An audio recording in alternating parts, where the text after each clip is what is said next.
Facts Matt Podcast is in the building. We did it again, episode 2. I want to thank everybody for joining us today.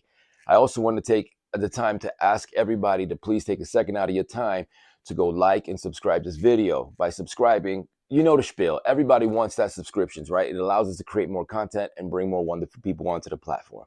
Today's guests, forget about it. It was a great conversation. The people who stopped by today for some water and for some conversation was our brother and our detective, our very own Detective Ray Hermosillo, my brother. And with him was Rob Wood, the prosecutor for this cases, right? Excellent interview. You're going to see that at some times things got a little bit emotional, interesting conversation. Pay attention to the way he answers some of these questions, right? Rob Wood, he has to tread carefully. He doesn't want to, number one, offend anybody. And number two, he doesn't want to ruin anything for any potential appeals that come up down in the future, right? So he's very careful with what he's saying. However, in this platform, as we've seen him in other places, I think he's only done 2 interviews before, maybe even 3, right? But I would dare say that this is the first interview where he really let loose. He really was able to speak some feelings and let some emotion out. And it was it was great. It was phenomenal. It was good to have that time with him. We didn't talk to him for 30 minutes. We didn't talk to him for 45 minutes. Hell, we didn't even talk to him for an hour. We was with him for 2 hours, a little over 2 hours. And from minute 1 to minute end, it was great conversation. I'm excited for it. I hope you enjoy it. I hope you love it as much as I loved it. I got to tell you, having Ray in there and having Rob in there at the same time was made for great combo. It was good. You will see sometimes that maybe Ray didn't agree with him or maybe Rob didn't agree with him, but that's what it's about, right? We want to be able to share. We want to be able to speak freely and be human beings. None of this is scripted. None of this is, hey, come in here and we have to be formal because we're talking to the news media. None of that. This is the place where you come, you let loose, you relax, and we talk. That's all we're doing. So with that, thank you very much again for joining. Please like and subscribe. I'm not going to say it again. Please like. I did say it again. Please like and subscribe. Please. With that, without further ado, ladies and gentlemen, welcome our brother Ray Hermosillo and Rob Wood. That podcast, episode 2. As promised, we are here with 2 legendary figures, 2 heroes, Rexburg heroes, worldwide heroes. We have with us our original guest from the first time, my brother Ray Hermosillo. Welcome. Thank you. And with him is Rob Wood, prosecutor of the case, the Lori case and the Chad Daybell case. And we want to welcome you here. Thank you so much for stopping by. One of the prosecutors. One of the prosecutors. Yeah, we understand that so many people were involved with the heroic story of justice. But today, we're going to give you both your flowers. So thank you so much for joining us. I appreciate it. Real quick, so we have this thing at home where I sing to my daughter, right? Macy, I sing to her. And she's kind of a tough crowd. So whenever she doesn't like a song, she'll say swipe. So I have to keep singing, and I make songs up. It's not songs that I'm getting to like the playlist. I'm just like making songs up, like Macy, you're my baby, and then she'll say swipe, and I have to come up with another one on the spot. And we'll be going on for like maybe 5 minutes, and then I quit. So with that said, today, if there is something that maybe you're not comfortable with, or maybe you're just like, you know what, I don't want to talk about that, just say swipe. Okay, let's have a practice run. How do you really feel about Ray? Oh, I'll answer that. Suppose swipe. There you go. Okay, swipe. Rob, thank you again for coming. I can't thank you enough. I know you're busy, not just with the finishing touches of or the aftermath of this case and things that you have to attend to, but I'm sure there's other cases on the docket that you're dealing with. So for you to actually be here today is amazing. So thank you so much. I really appreciate it. You got it. This podcast, as Ray knows, and he'll tell you, it's designed for us to just relax, be cool, have a drink, enjoy ourselves. This isn't nothing formal. We just want to get our feelings out. And in fact, some of the things that we'll talk about today probably won't even be in sequential order. I'll probably get some things wrong, but that's what it's about. We just want to have a casual conversation and just have a good time. And I have some questions that I'd like to ask you, talk about, and we'll go from there. Does that sound good? Sounds good. Let's do it. Rob, first things first, give us a little bit of your background. Who was Rob in high school? Wow, no one's asked me that. I was a total hippie in high school. Really? Yeah, Like long Woodstock hair. type stuff? Yeah, listened to all the jam bands. What's a jam band? Like Grateful Dead, Fish, Dave Matthews Band, The Samples, Big Head Todd and the Monsters. I listened to a lot of music, but kind of a hippie, really. My friends called me Greenpeace Rob, and because I bought a Greenpeace shirt at a Dave Matthews concert. But really, the two biggest things about me in high school were music. I played music. You do now. That's right. That's Yeah, right. and I played music then. Played music, and I spent a lot of time snowboarding with my friends, and like that's basically who I was in high school. Right on. So are you? What do you play an instrument, or are you a lead singer? I mean, what? Talk to me. In high school, I just played lead guitar in a band. I didn't sing then. I do sing. I play with multiple groups now, and I do sing sometimes. I'm not a great singer, but I enjoy doing it. But I play guitar now. I play mandolin. I play bass, but mostly guitar. That's awesome. So you heard it. We see Rob with his tie and his suit, all serious, ready to go to work, but he's really a hippie. Inside, he's a hippie. Good for him. But he's a good singer. Don't let him fool you. I heard you were a good singer. That's awesome. So you have several bands that you like go with or do presentations with, or you know? Yeah, well, just kind of groups of people I play with. It's kind of in flux right now, but I'm playing with several different groups of people. And it's just a lot of fun. I love doing it. I bet, yeah, I can only imagine. That sounds like a fun time. And I thought you were going to get away with this, because last time we sat, I didn't ask you who Ray was in high school. Who was Ray in high school? You're going to get some of these That's questions. way more entertaining than who Rob was in high school. Like that. I was like anybody else. Like I played baseball, liked to party a little bit, wasn't good in school. But yeah, I mean, just like probably like you were in school, right? Would you say or no? Yeah, I agree. Yeah, I think so. Yeah. So yeah, I mean, I was kind of a shy kid in high school. I really didn't Get out of here. Yeah, I really didn't come out of my shell until like my senior year, probably. But yeah, and then it was just I played sports, huge into sports.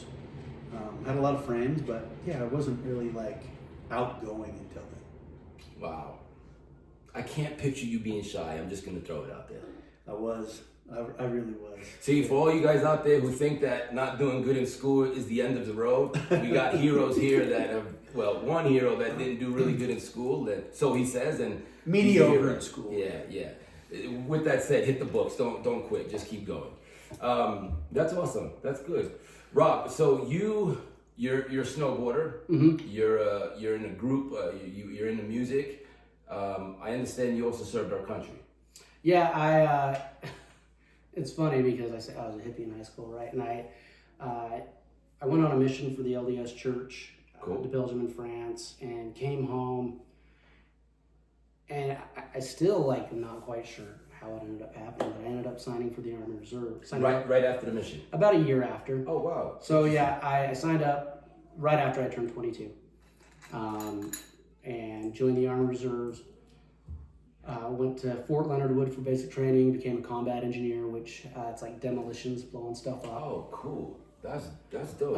Yeah, I wanted to be a medic, and I got down to MEPS, and they were like, yeah, you can be a medic, but you're going to be gone this long for training. They're like, or you can go blow stuff up, and it's only this long.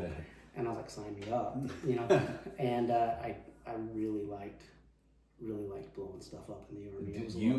You and me both. You did it legally though, but I'm a pyro at heart. I love burning stuff up and blow. We're gonna have to talk after this. Yeah, I'm sure it was a lot of fun. I'm sure you got some recipes you can share with me. That's cool, man. So, what the hell happened? So you wanted to be a medic, and then here we are now. Yeah. So wanted to be a medic. I initially kind of wanted to be a doctor.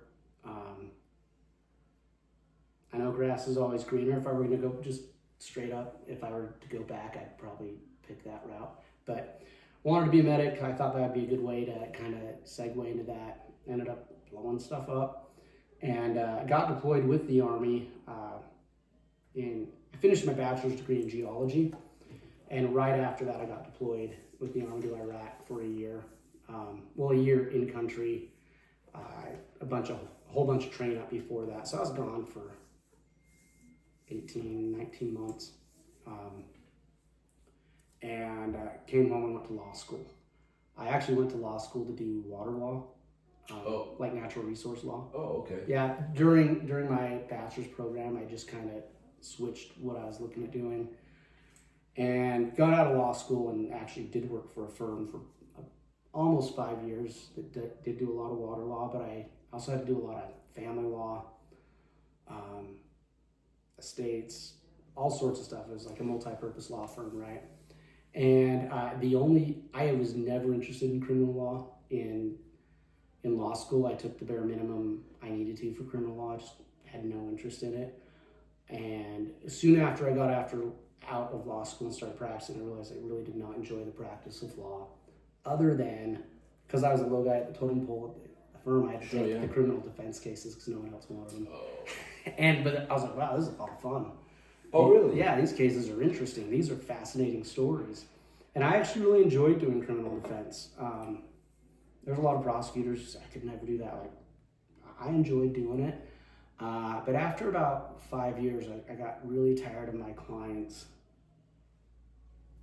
not telling me the full truth. Right? Got it. Okay. And through that process, I got to know some of the police officers. And my clients would come to me, this officer was horrible to me.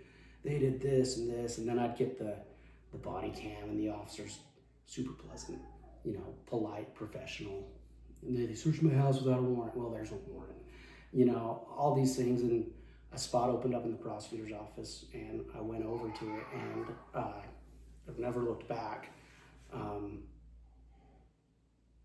Like I said, I enjoyed criminal defense. It's a good job. It's an honorable job. We need good people to do it. I'm glad there's good attorneys who do it. But I definitely prefer being on the other this side. of the Oh, fight. that was my next question. Yeah. You prefer being 100%. So what was do you remember the case where you said, shit, like I'm really a prosecutor, like I'm really doing this?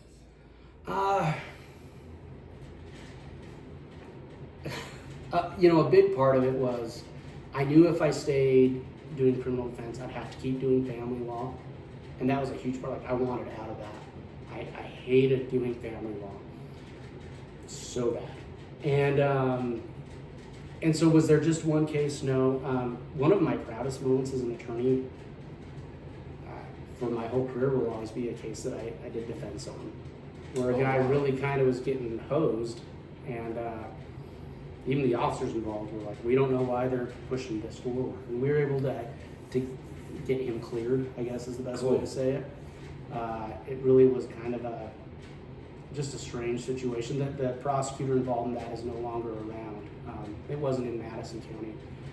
But yeah, I mean, and I felt really, really good about that. But so if there's a specific, I don't know if there was a specific case. It was just over those years being like, I don't know how many cases I did defense on, like tons of misdemeanors, a bunch of felonies. And out of all of them, though, I was like, I've got one client who was actually innocent. And that whole case was just kind of janky anyway. And so I just, I definitely prefer being on. Yeah, on this on side. The side, yeah, I would imagine. On the good side. On the great side, yeah. So I was gonna ask you a question way into the podcast, but I'm just gonna ask you now since it's here, because you said you like being on this side, which is being a prosecutor. Mm-hmm. This is no secret. Anybody who is watching Lori Daybell, today we're just gonna call it whatever comes to mind. Mm-hmm. The sentencing. Mm-hmm. The part where our John Thomas said, okay, so the only reason I'm bringing this up because this is the part that stood out to me, because as it left his mouth, what we saw from you was a up, stare, and a shake your head. And that was when he said, Oops.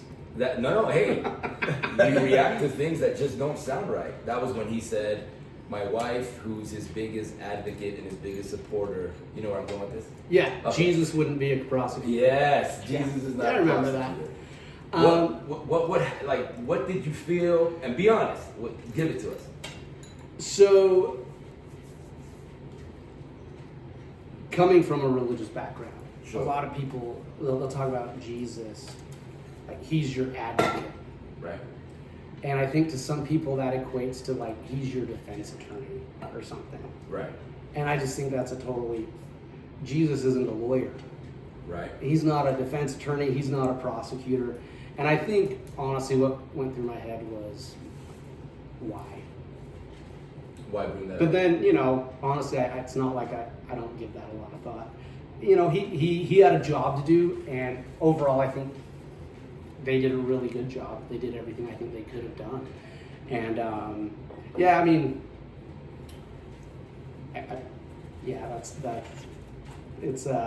I probably just thought, why? Like, Yeah, why even go there? so- But, he probably had his reason for it. I certainly don't hold it against him that he said that.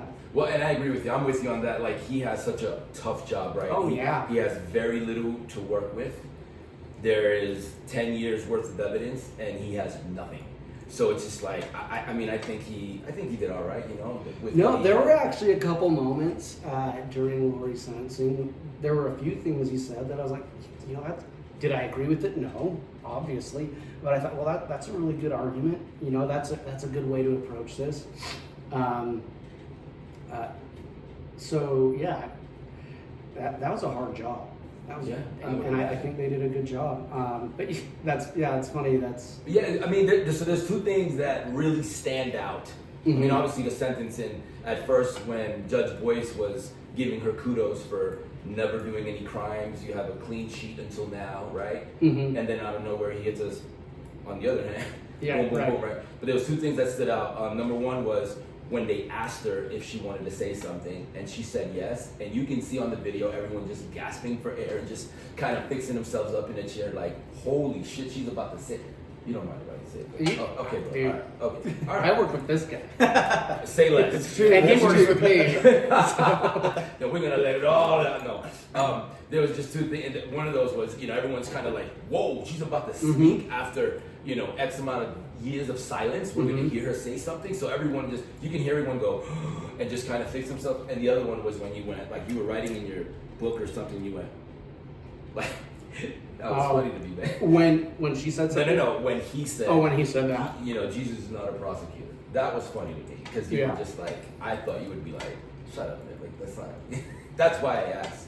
That's why I asked that. So I don't know what juror said it, but somewhere along the way, one of the jurors had said that they witnessed Lori kind of flirting with with her attorneys and having the body language of like, kind of being too friendly with them. Oh, you know what? It was I don't know your name, forgive me, but she was the first juror that had a conversation with Nate Eaton in her backyard. Okay. I don't remember that juror. I don't remember her name, but Yeah, me neither. Forgive me. But anyway, she had mentioned that one of the things that stood out to her that bothered her was that, she can totally tell that Lori was just like, who cares, like whatever. And she would always be like, not that the defense lawyers were feeding back into that, but Right. she noticed that, she was flirtatious with her body language and always touching them and stuff like that. Did you witness any of that?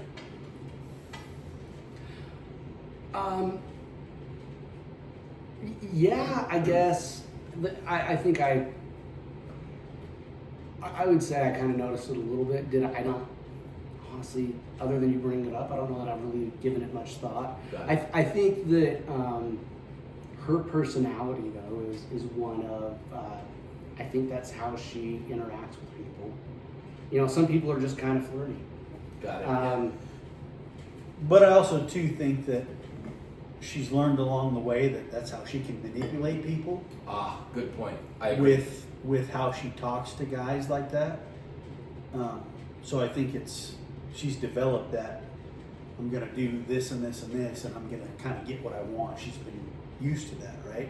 So I think she tried that, and I don't know how successful she was with it, but I think that's part of her personality now. I agree with that. I think you had mentioned that when you guys served her, with something in one of the visits in jail, she was kind of with that same body language and tone as well, right? Yeah. Got it. Okay. I just wondered if you caught on to that. Let me ask you a question. Do you think she's off the reservation, or do you think do you think Like it's a mental state? health wise? Yeah.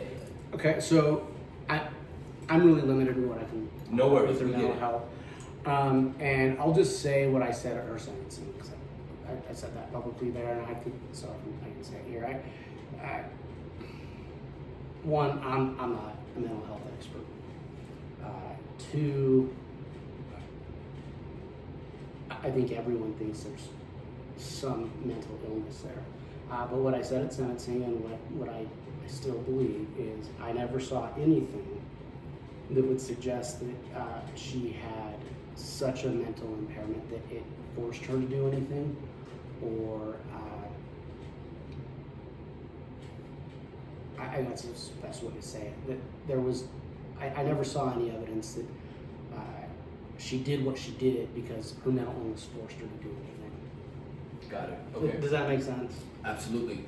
One of the things that I wanted to ask you was, because you are LDS. Yeah. I'm super familiar with the religion.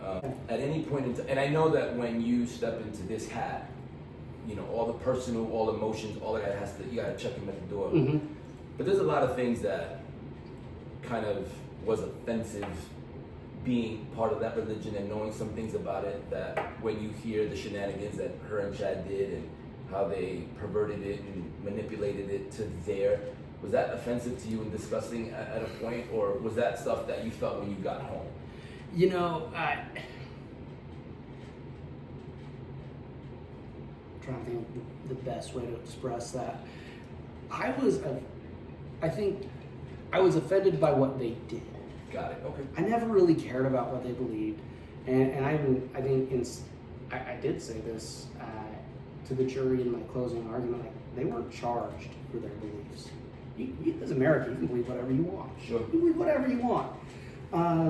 It was what they did that was offensive. Now, I think the heart of your question was, but at least they kind of did it. Not kind of. They did it in the name of those beliefs. Right. Yeah.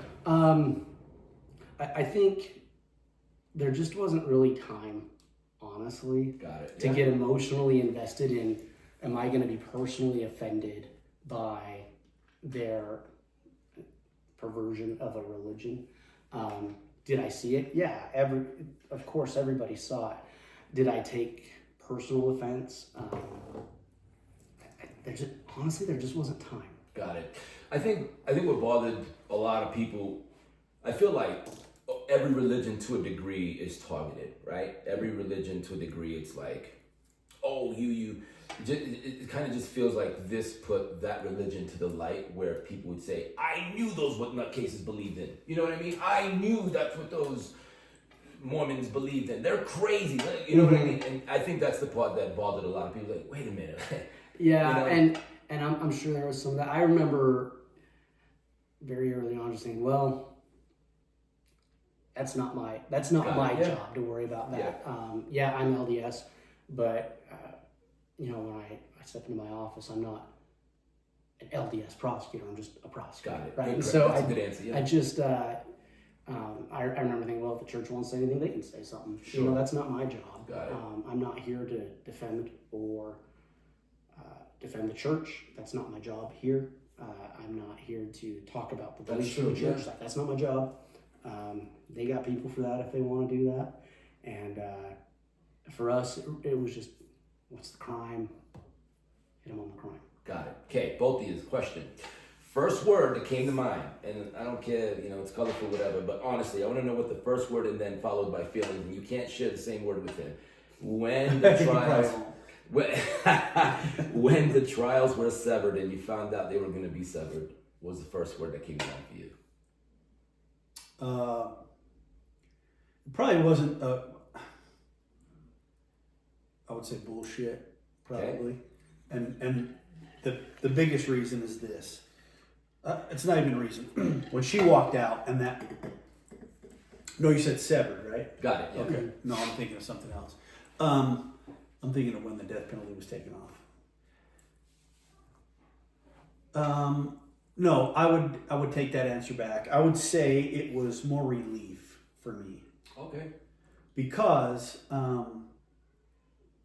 in my head, it's easier to tackle one thing at a time. So when you're up on the stand and you're getting crossed by 2 or 3 different defense attorneys, to me, it's easier to do and focus on one, and then we'll go back and do this one. So I felt relief that it got severed. It probably wasn't the popular opinion amongst everybody, but I was okay with that fact.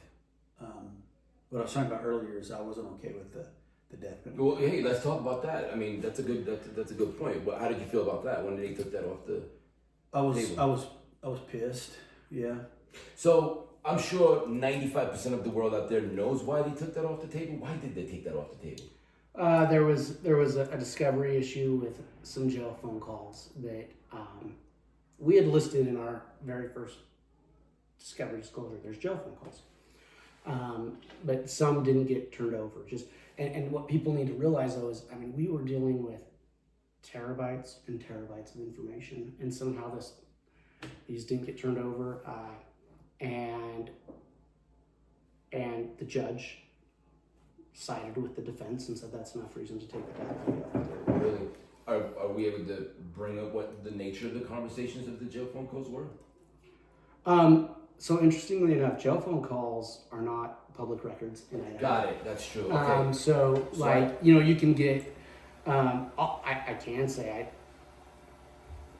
I disagreed. And before I even say that, I have so much respect for Judge Boyce. I think overall he did a fantastic job. I agree. I think everybody agrees. And so, and part of the law is you're always going to disagree about things. Sure. And I did disagree with him there. I remember a few hearings later, he's like, and the state has very publicly made it known they disagree with me. and we did that. I mean, it was through motions, but I disagreed with that.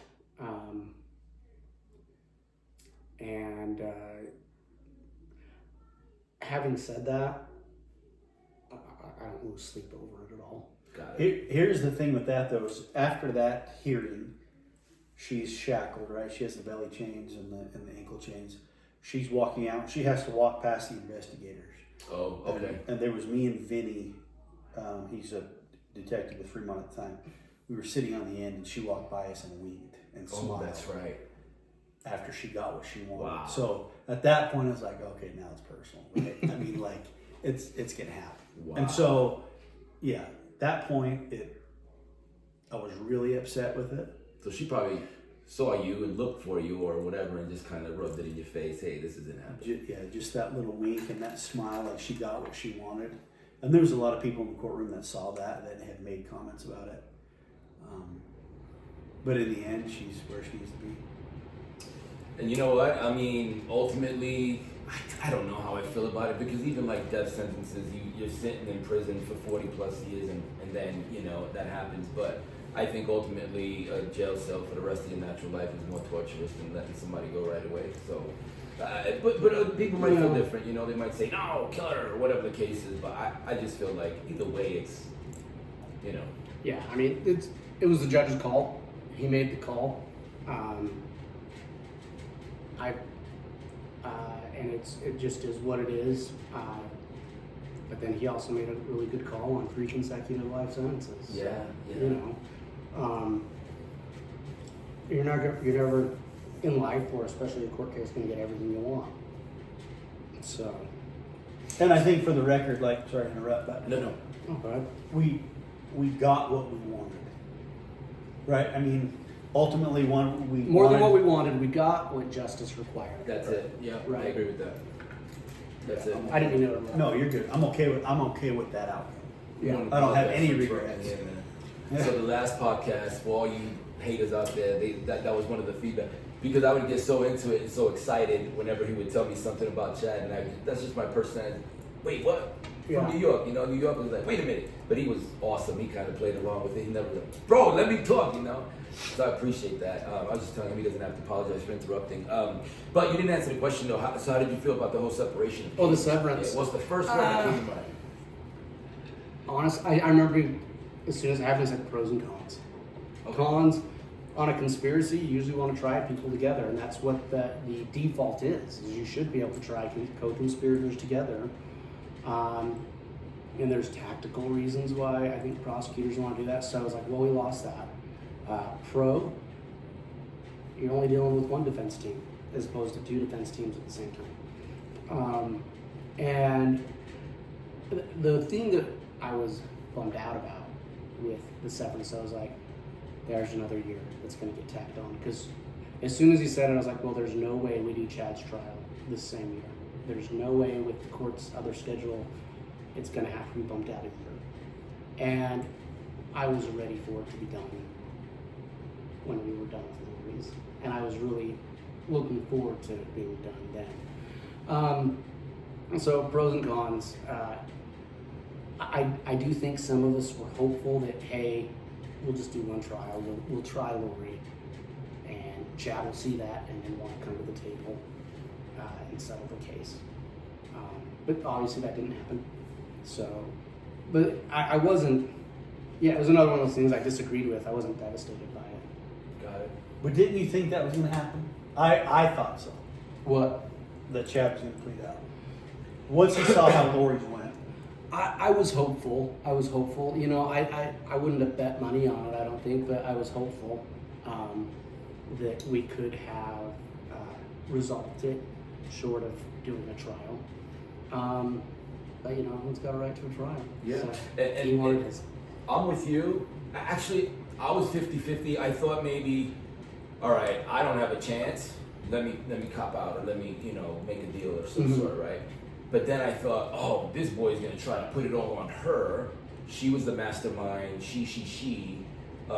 That's what I thought his defense would be. Is like, wait a minute, I'm just the man who was in love and never had a beautiful girl in my life, so I did as she said. That's what I thought she might do. Excuse me, that he might do. But yeah, I mean, and I think they did a little bit of that. Oh yeah, I think that is what he tried to do. Yeah, I think ultimately his lawyer said, "Hey man, since she's guilty already, it's easy for us to, And was it an invalid? It was not an invalid approach to try as a defense, not at all. Just it wasn't true, but I understand why they took that approach. But I heard in one of the podcasts I might have heard that you either, and correct me if I'm wrong, you either read some of Chad's books, one book, all books, a part of a book. I read all those books. Okay, that's what it was. You read all of the books. Yeah. What do you gather from him as a human being? I actually have to be really careful what I say here.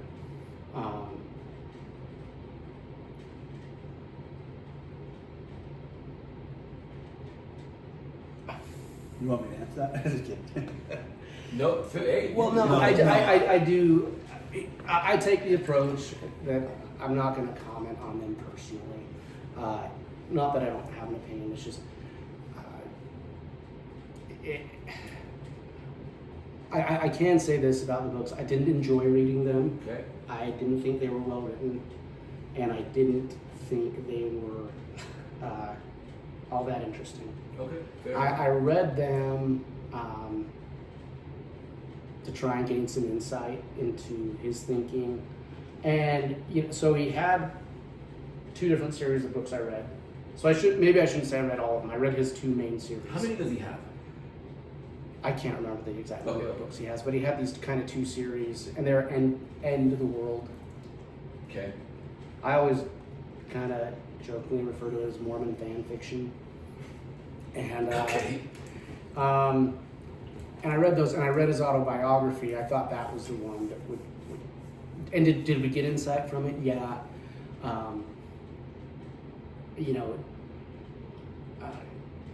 Did you read his autobiography?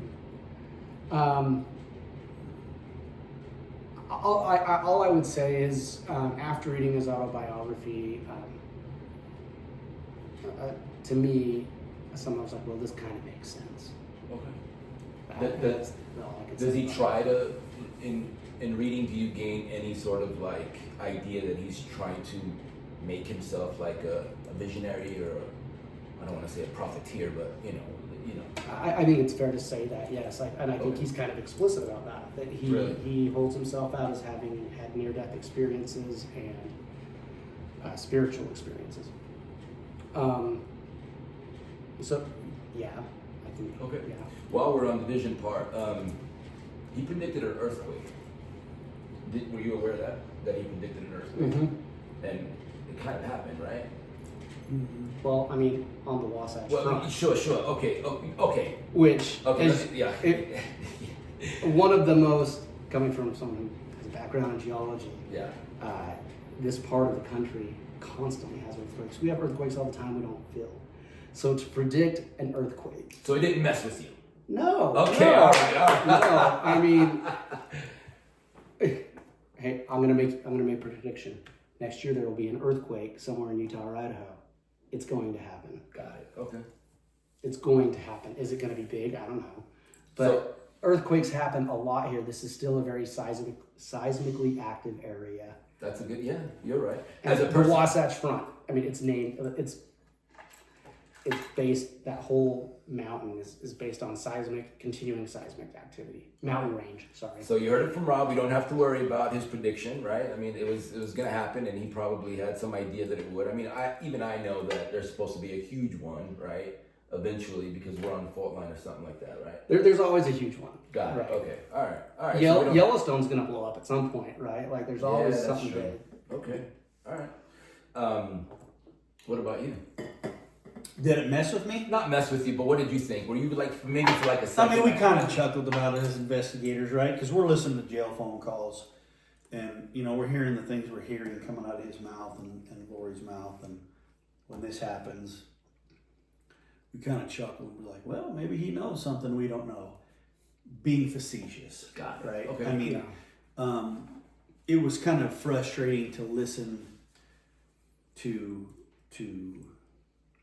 kind of what the conversations were after that. Like he felt validated that he actually has these gifts, and to listen to people buy into what he's saying was frustrating, but I don't think it messed with us at all. I mean, we kind of chuckled about it. Got it. Okay. I'm just thinking about the persons or people who actually, are somewhat 1 foot in, 1 foot out. That might be like, oh, but you see what, what I mean? So thank you for putting an out to that. So that's good. You spoke to Summer. I think, and I don't know, I'm asking now, was there two types of, were there two versions of Summer? The one Summer you said, no, not my sister, to the one Summer that said, wow, I can't believe this. Was that, or did you get just one Summer that just kind of... Any conversations I think I ever had with Summer were after the children were found. And, I know she took a lot of heat for going on TV and saying, oh, my sister wouldn't hurt her kids. And my only response to that is, who wouldn't want to defend their sibling? Who wouldn't want to defend someone who they'd never had an experience like that with? So of course she wanted to defend her sister. That never bothered me. At the time we were sitting there like, no, something's clearly wrong. But who wouldn't want to defend their sibling? And I do remember she put out you watch, in a case like this, you're watching the social media of everybody involved. You're watching all the players. And she put out a very heartfelt Facebook post. And I just paraphrased, she said, I was wrong. Clearly something horrible happened. And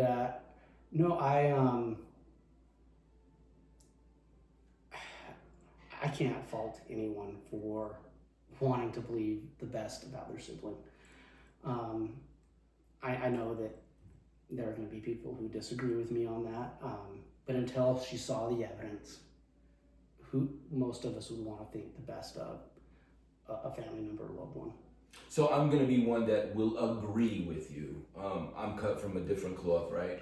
When it comes to family, even friends that you love, you gotta, before you see or know anything, you have to stand up for it, right? Good, bad, or indifferent, until someone shows you pictures, evidence, or something happening. You have to do that. That's just what happens. And it doesn't mean you're protecting your sister or you are protecting your sister, but it doesn't mean like you knew what happened from the beginning and you're trying to defend that. It just simply means I didn't know at the time. And the other thing is like, these questions of like, why didn't you investigate more of what happened to their kids or where they were? If they told you that the kids were safe, why didn't you question that? I know Ray pretty good. Well, this is my brother. If one of his kids were missing, I wouldn't say, "Hey man, where's your kid? I need to know now." He would just tell me, "My kids are safe. They're good. They're in school." What am I gonna say? No, I need to see proof of that. You know what I mean? You don't think about that kind of stuff because you believe these people, you love these people. Why would you even question, right? Right, and I think to be thrust into all of a sudden the national spotlight on that. And again, I know there's people who are going to disagree with me, but and who's to say they weren't questioning that, right? I don't. It's an interesting thing about this case is there's several people involved in it who I think have taken a lot of public heat who don't deserve it. Yeah. And I think that's the case there. I don't think she deserved to have people saying bad about her because she wanted to defend her sister, especially when she saw what happened. She testified at her own sister's trial. Right. So. You got thoughts on that, Ray? Yeah, I disagree with him. Like, Summer was 100% on board with when she really found out the truth. She was completely cooperative, and I felt bad for Summer because she did go out on a limb for Lori, her and her mom both. And then when it kind of blew up, she took a lot of heat. But yeah, I have nothing but respect for Summer. Yeah, so do I. When she conversated with Nate Eaton, one of the things that I respect her for is when she said, I hate what she did, but I love my sister. My sister, before this, we had a lifetime.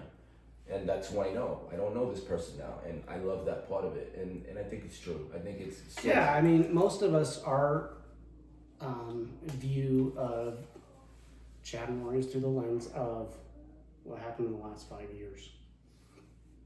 And there's a lot of people who had a lot of different experiences with them before that. So for a family member to want to defend their family like that, I completely understand that. Got it. Question for both of you. And I definitely don't want to know names. It doesn't matter. This isn't important. But now we see after the fact that we see a lot of family members in the limelight.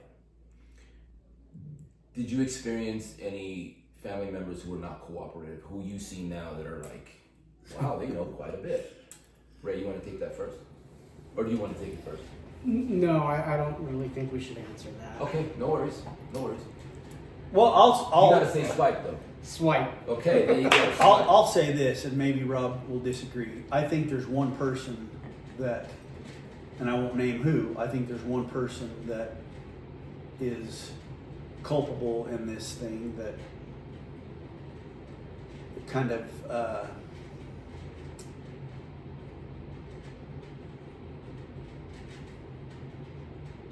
had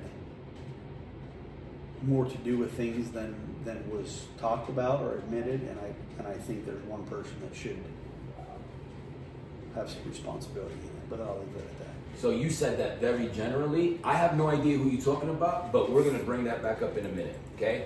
So you don't think that we're hiding papers or names under the table. There's nothing going on. I have nothing in my hand to give to him or him to me. And Rob may disagree with, and if I say something, then he'll have to swipe. Sure, yeah, no problem. But I think that's a general enough statement. Yep, nothing wrong with that. There's so many players, right? Yep. There's one person, I think. No worries. And I might bring that up later, and then you have the power to swipe. We'll swipe all day long. No worries at all. Rob, when I spoke to Ray last, one of the biggest questions that people wanted to know was, how the hell did you endure with this? How did you get through this? You guys are awesome. Let me tell you why. And America knows, right? Everyone thinks, I'm just doing my job. But as I can feel, you're flesh and bones. You got feelings, right? What helped you? So many things. First and foremost, I have the most amazing wife. And she, I would say the spouses and partners of all the people who have done this are kind of like the unsung heroes. Because this was difficult. It was difficult subject matter. It was, there were a lot of attacks on me and on law enforcement. And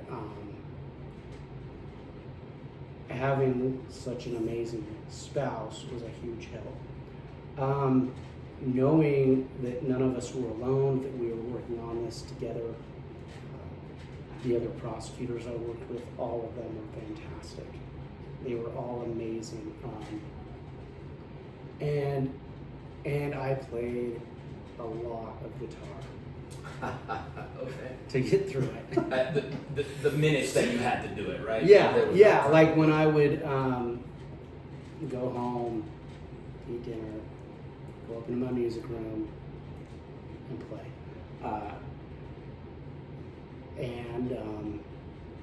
But it was, and I think it's something we can safely say. Yeah, it was a really hard experience to go through. People will often be like, "What was that like?" And I generally was like, "Well, it was the worst experience of my life." And I don't know if that's actually true or not, but it was rough. And there's still parts about it that I get choked up when I talk about.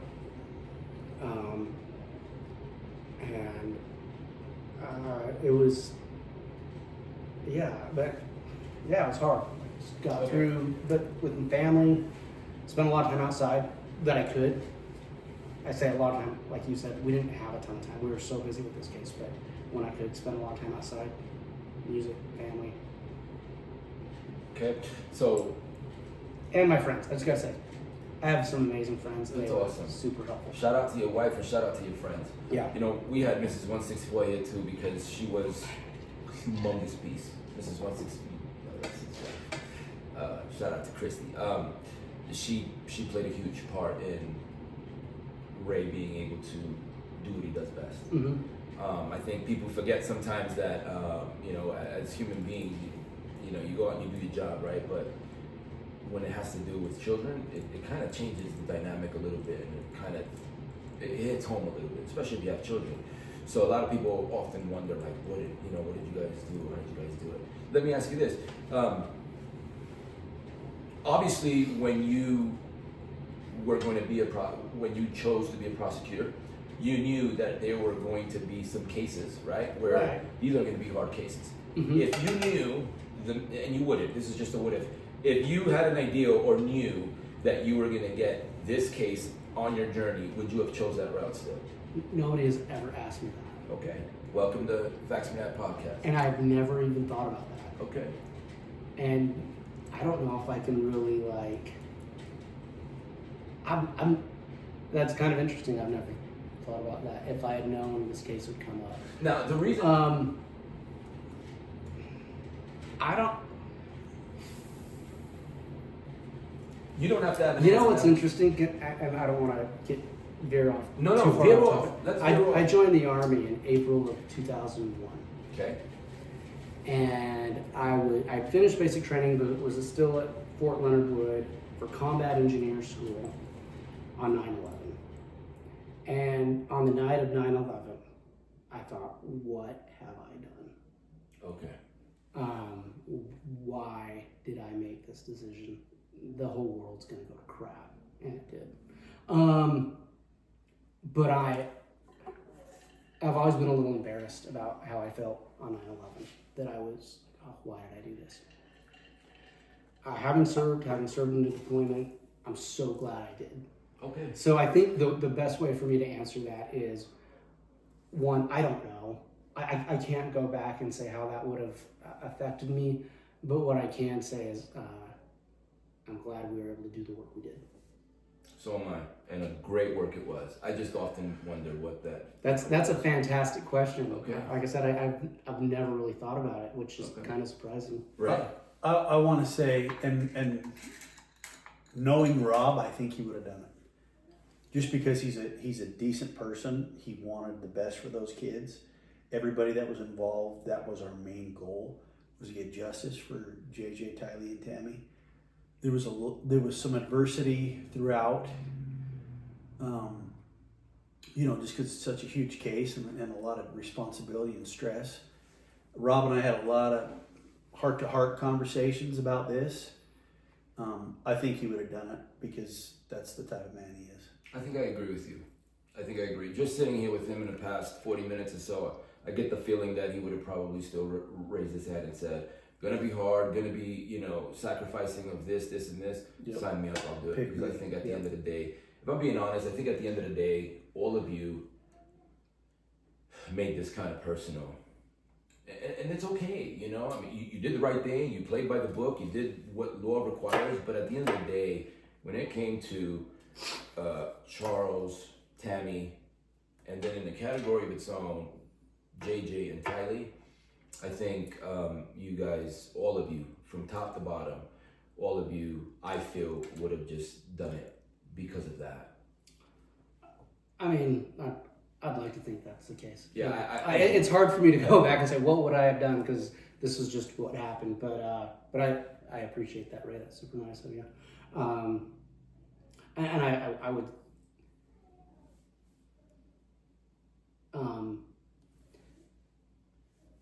It was such an amazing team of people to work with. I'm not saying there was never disagreements. Okay, I'm going to touch on that. But, not too deep, but go ahead. But what an amazing team. Law enforcement, the prosecutors, so Lindsay Blake and I headed this up. And I'll tell you, you will never meet a quicker thinker in your life than Lindsay Blake. I think I told you that, right?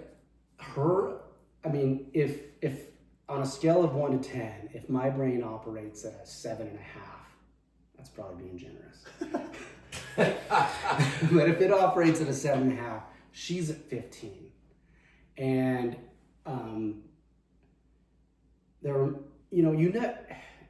you always want to know what's going to happen in court, but you don't always know what's going to happen in court.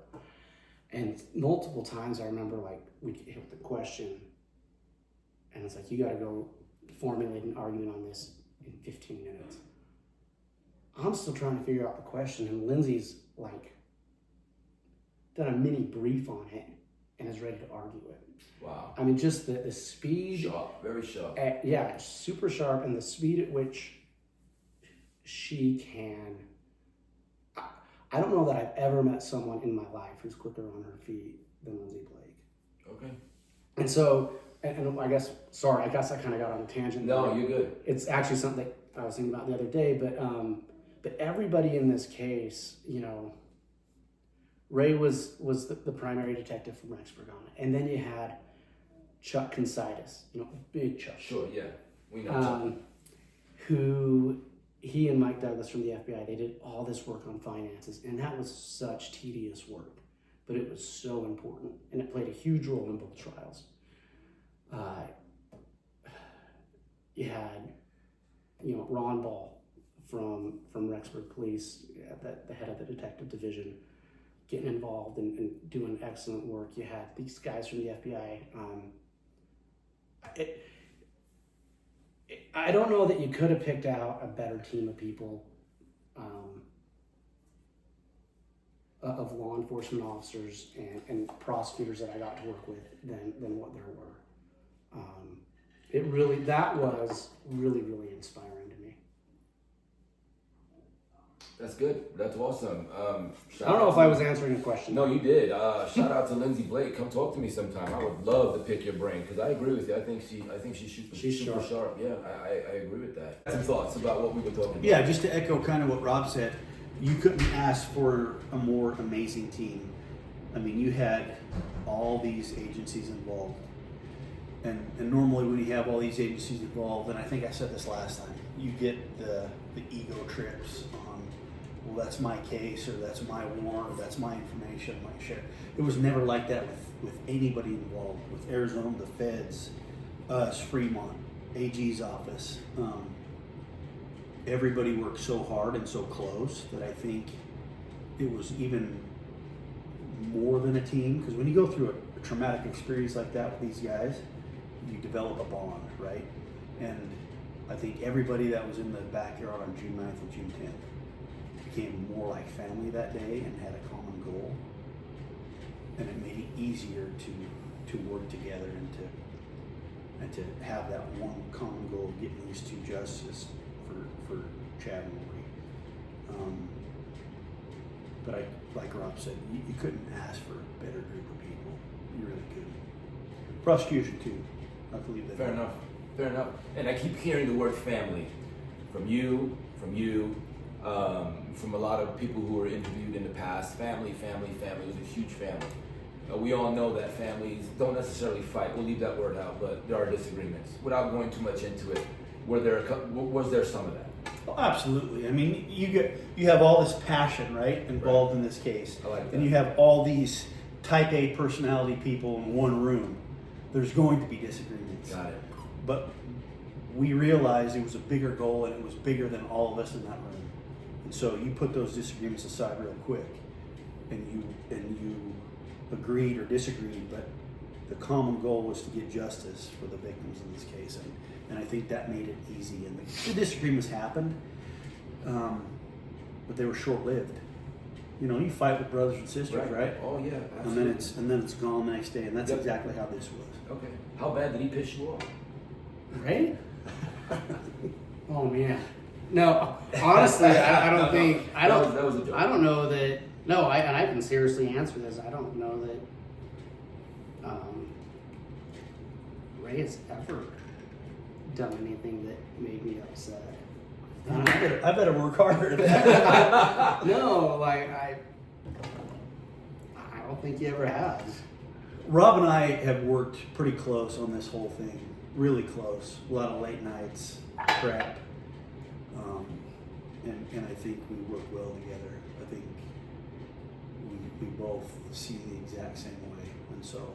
Well, I kind of like kicked it off together, right? Right. Like, never forget, and I've talked about this before publicly, never forget Ray coming to my house. Hey, dude, you want to hear a weird story? We got to help Gilbert police get was it Gilbert? Yeah, Gilbert. Get a search warrant. And showing me this kind of crazy story, which was only partly crazy at that point, from what we knew.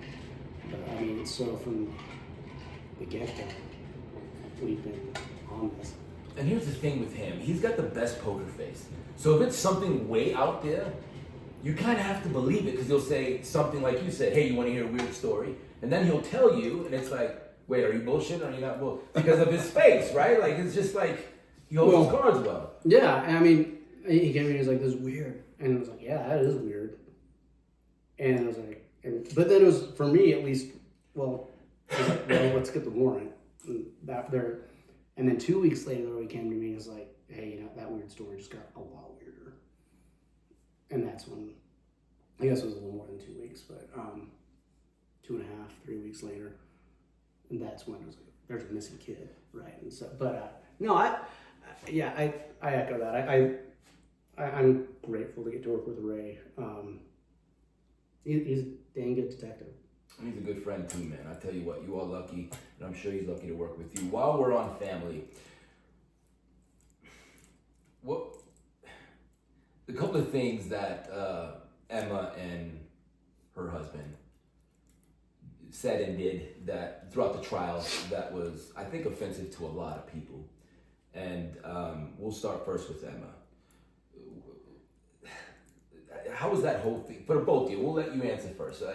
When you heard her testimony, was there an automatic, like, you are lying? Like, you know what I mean? Because I think a lot of people, you're a professional, a lot of us are not. But I think from the rip, we knew, all right, you know, this doesn't even add up. This doesn't sound right. Is that kind of how your take was when you heard her speak? Obviously, from the position we took, I didn't think that what she was saying was accurate. Okay. And we didn't know everything she was going to say. We had no idea. But I guess I would just leave it as, I didn't think what she was saying was accurate. Okay. And I think that's all I'll say about that. I say it was disgusting. You can't say that, but I'll say it. It was disgusting. What about you? I think I can just real quick and then. It felt weird. I'll say Agreed. It felt weird. Yeah, that's good. Creepy, weird. Yeah, I agree. I know I was called in as a rebuttal witness to some of her testimony. I still haven't listened to her testimony, so You weren't in there. I don't know what she testified to. I don't really care to go back and listen to it. Okay, fair enough. I know part of the rebuttal witness, I was asked a few questions about my gym time and me working out next to her, so I can just imagine kind of what she said. I still haven't listened to it. Okay, then don't listen to it. Did you catch anything of what the husband, Joseph, said? I heard bits and pieces about the disrespect for law enforcement. And kind of me stalking their place. I heard bits and pieces of that after the court trial, but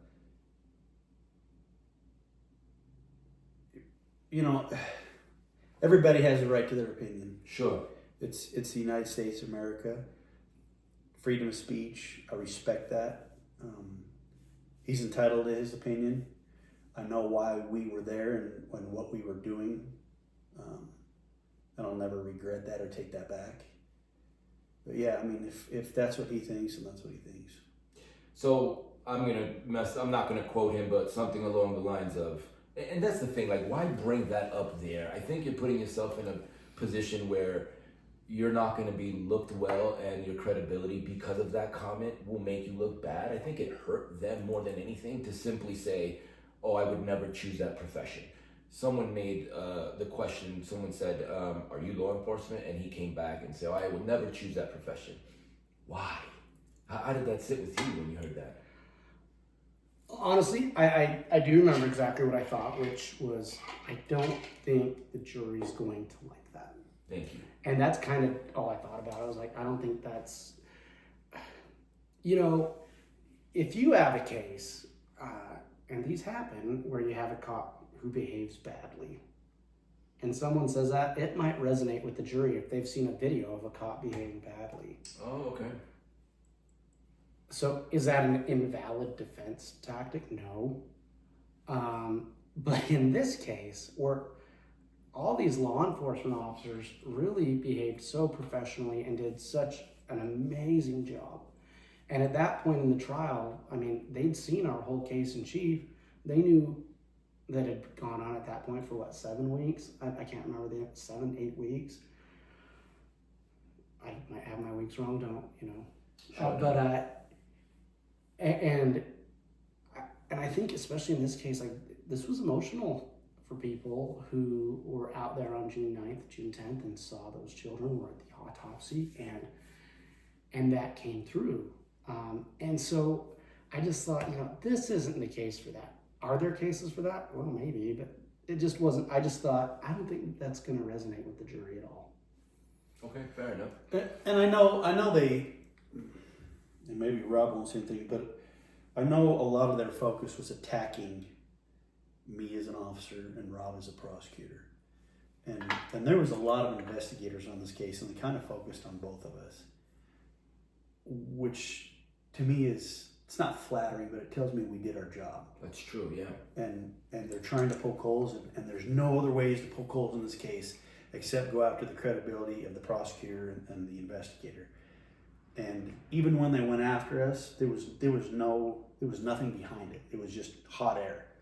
And I take pride in that. If they wanted to try to bring that up and attack Rob and I, then so be it. But there was nothing there, and it showed.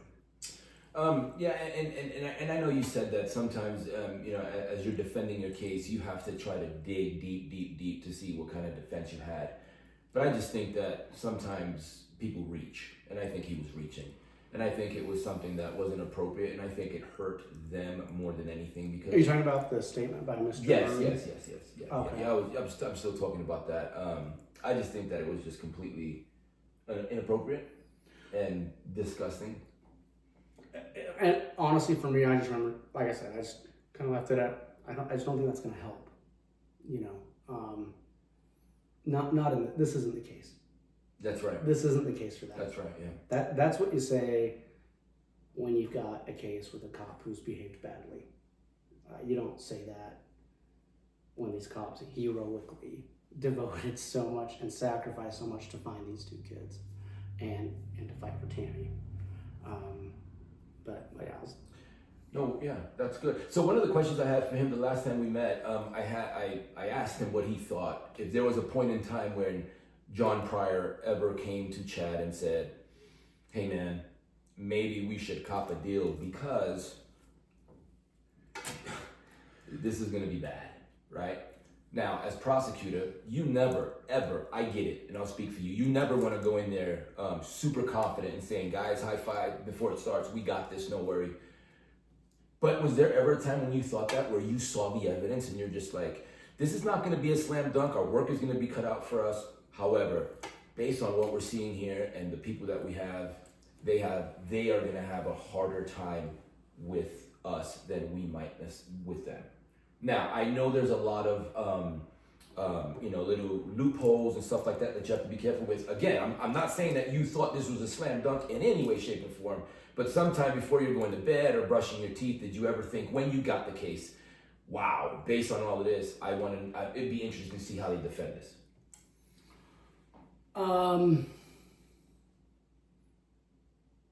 So in terms of, so are you asking like how I felt about the strength of the case? Yes. Okay. Yeah. So I mean, at the beginning, you don't really have an opinion about the strength of the case at the very beginning. Okay. You're following evidence, and you might think you're going this way, and the next thing you know, there's a fact that shows up, and you're going this way, and maybe you're going back. So at the very beginning, at the very beginning of this case, it wasn't even what's the strength of the case. It's where in the world are these two children? Got it. And there's too many other things that have gone on around this couple. Charles dying, Tammy dying, Brandon getting shot at, and there's two missing kids. That was more than the strength of the kid. That's like what we were worried about. Okay. Where are the kids? Where are the kids? Now, but to answer your question, as the case progressed, and we got the indictment for the conspiracy to commit murder, we put a lot of information in front of that grand jury, and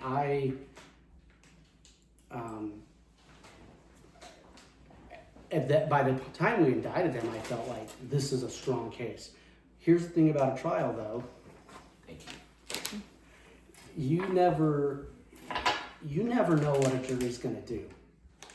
And so, sorry, I'm taking a long time to answer No, this, you're but not. to cut to the heart of it, I would say this. I was never worried either of them would be acquitted. Okay. What I was worried about was, is there going to be one or two jurors who say this is so much circumstantial evidence? You don't have a video, you don't have a confession. Is there going to be someone who wants to hang this trial and make us do it again? I was never really... You only get to have so many dead kids buried like that on your property. And that number's 0. Right. 0 dead kids on your property is the number you're allowed to have, right? And so I was never, like I said, never worried about an acquittal. Just like, is there going to be a juror who's going to hang this for us? And I do think, we've met with a lot of the jurors. A lot of attorneys do that a lot after trial. You meet with the jurors. And after having spoke with them, obviously, I think they came to the right conclusion. But I'm getting off now. But No, you're good. Please keep on. No apologies. I think they did a really good job, and I think they did a very fair job. I think those juries were, if you were accused of a crime you hadn't committed, those juries, they were very fair. Got it. And they really went through it. And Sorry, that was a No, long, please. long tangential way to answer Rob, your. this is what as a meteorologist, as a meteorologist, that's not a word. I just made that. I did make that up, but anyway, that's what we look for. We want you to just kind of give us what your feelings are. Just take us left, take us right. That we don't judge. This is what it's about. I want you guys to both try to think about. And the one thing I think everybody understands is always have to stay positive and always have to wish and hope for the best and give it 1,000%. We know that, so you don't have to defend that. But do take me to the time and how you felt when you knew that it was going to be bad for the kids. Yeah, and I think I've spoken about this before, but you hope the kids are okay. Right. I remember when we charged her with abandonment, and the attorney said to me, well, "What if she shows up in court with her kids?" I'm like, "That'd be great. I'd love to walk in and dismiss this. These kids are fine. Never mind, judge." But honestly, the moment she got arrested in Hawaii, I remember looking at my watch, and I don't remember exactly what time it was. I think it was around 7 Mountain Standard Time. Might have been a little later, and I remember saying 24 hours. If those kids are alive, we're going to know where they are in 24 hours, because she's not going to sit in jail longer than a day that she has to. And so the next day, even the next day when we hit that mark, I was like, Based on your experience, I am fairly certain at this point they're probably dead. Yeah, I think everybody hoped. Sure, and that's why until the moment we find them, you hope. Yeah. But that was the moment for me. We had filed that Child Protection Act where we publicly got an order to have her produce her kids.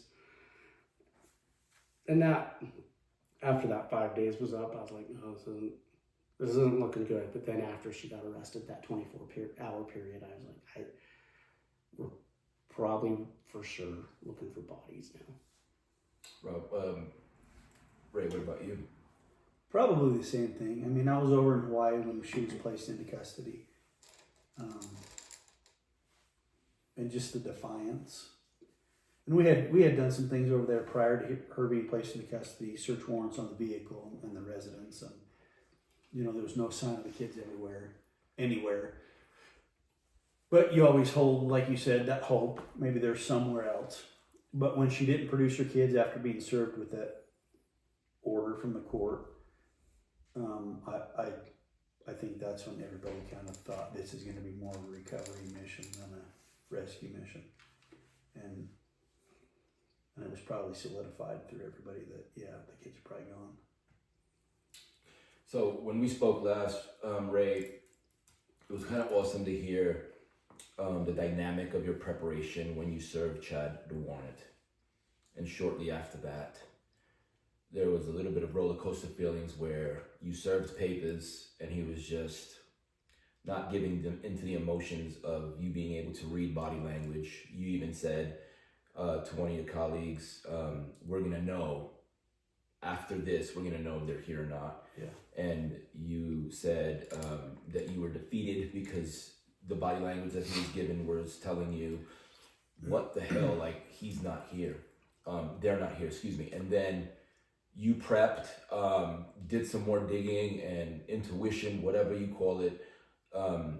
You did some looking and body language in the car, and you saw him kept looking over, and that's when you thought, hey, wait a minute, this game ain't over. We have a field goal to kick here. Let's look into this. And then how long after that were the bodies found? Real quick, how long? From the time he was in his car? Yeah. Probably a couple hours. Maybe. Okay, so what I'm trying to get to here is he's getting ready the day before there's this big meeting, yes? The night before. The night before there's a big meeting. Were you part of that meeting? I was there. Okay. As the prosecutor, I was there, like, if they had any legal questions, which at that point they really didn't. Everyone knew what they were doing. So, as a prosecutor, you're not the investigator, but yeah, I was at that Okay, meeting. so the whole brigade came to his house that morning with Big Blue? Big Blue. Big Blue, see, I remember. Remember Big that. Blue. Yeah, Big Blue was there. The FBI van. Oh, Big Blue. oh, I was like, who's I mean, the whole brigade was coming down, and they were needing answers. Were you part of that brigade, or did you get the call after the come? I drove out in the morning when they drove out. Okay, so you were there with them. I didn't serve the warrant. Sure, I'm you a were in your prosecutor. vehicle. You were in your. I'm in my vehicle. Were you parked around the corner, up the street, a mile away? Well, initially, when they first served it, I think, God, that was a while ago. I think we were all kind of down the street. Then everybody kind of pulled up, and I was just parked on the side road. I was just kind of sitting there. I don't get out and search. I'm not supposed to. So what are you going through? That's what I want to know. What were you feeling? Were you, What was I feeling? Oh, were that's you cracking your knuckles? Were you like, please, come on, something? You know, I remember thinking, based on all the information in the affidavit for that search warrant, part of me was like, there's no way they're still here, but they were. And I just hope we find evidence that they were. Got it, okay. But part of me was like, there's no way they left them here.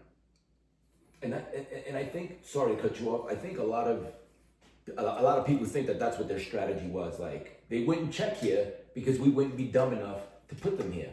I think that's what a lot of people think. Were you two allowed to communicate during that process, or was that against the, like, you guys can't talk to each other? Oh no, you can communicate. Okay. But really, so I went out and they started, doing their thing. I actually went back to Rexford. Now, hold up 1 second. Before you go back to Rexford, what I want to know is, you served the warrant, you feel defeated. Was there ever a text message to one of your teammates saying nothing to him? Like, I don't. something. I don't think it was that yet because it was too early to call. I mean, we had cadaver dogs out there. We had search teams. We had areas that we were specifically going to look at, and so I don't think there was ever a text message or anything as far as feeling defeated. I felt defeated personally, but I don't think that was conveyed. Got it. And it wasn't until I think Ron called and said that we had found JJ that anything was really conveyed to whether we did or didn't. All right, fair enough. So you left to Rexburg after how many minutes or whatever? Oh, I remember sitting in my car for like an hour. Okay. I don't think I don't know if I even got out. I mean, I'm sure I got out of my car, but I wasn't walking around. Sure, they're doing their job. They're doing their job. Right. I wasn't in the field. I wasn't looking. And I remember thinking, I came out with them, kind of in case there's a legal thing. They're underway now. This is their thing, and I remember I had several tasks I had to get done that day, which I remember thinking, like, what a day to have to get this other stuff done. So I go into town and I get it done, and around 11:30, I was like, well, I'm just gonna go out. Go back out. Yeah, see how everybody's doing. And I was about a mile south of the Daybell residence when Ron called me. And I remember seeing my phone, and I guess I shouldn't admit to answering my phone while I was driving, but the statute of limitations is run. We answer calls. No, and I saw Ron Ball, and I just remember thinking they found JJ. I don't know why. That's what came to your mind. I was like, they Wow. found him. I could have been wrong, right? It was just a That's thought. I was fine. like, I bet they found him. And Ron's like, Rob, we found JJ. And I remember, are you sure? He was like, well, we're pretty darn sure. And at that point, I went out and just observed. What is your thought process though when he tells you, I think we found JJ? What is your thought process while you're driving there? I remember thinking, I hope it's true. We had just searched and done all this legal work and police work and search warrants. And I kept thinking, this is just a 7-year-old boy with special needs, and so I was like, I hope it's true. I hope that's what we found. And because Ron was like, yeah, pretty sure. And I get out there, and I got out there when they'd kind of uncovered Victor off his head. the round crown, and just watched from, and I remember seeing it and being like, oh yeah, that's a head, and seeing the FBI agent cut through that bag and seeing the hair, and like, well, that's the color of his hair, and it was.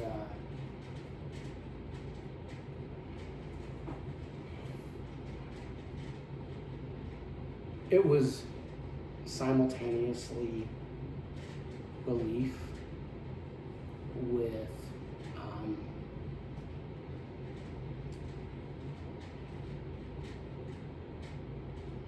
almost some despair. Like how, I'm sorry. Please don't be. Like how would you do this to a kid? You know, like how would you bury a kid in plastic bags? You know, and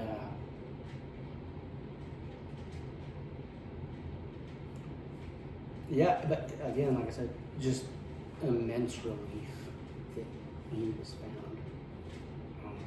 And then thinking, okay, now find Tylee. So, And remind me again, thank you for sharing that, brother. How long after JJ was discovered, Tylee was found? Remind me again. I'd probably say, let's see. I want to say probably an hour and a half, 2 hours maybe. Isn't that accurate? We had found him kind of early afternoon. We shut down about 5. So I want to say probably, I know it was probably an hour after lunch. Because Chad was on scene. We brought him back after he was placed in custody, trying to figure out where to take him. So he was on scene for a little while. Remember that? And then he ended up going to Fremont. And then we resumed areas of concern. They finished the dig site and the burial site where JJ was, made sure we didn't miss anything. And then we went to our next area of concern, which was the pet cemetery. And shortly after we started digging there, we ended up finding what we believed was Tylee. Right, and we asked you last time your feelings on this, and I think your response was a flood of emotions. Anger, confusion.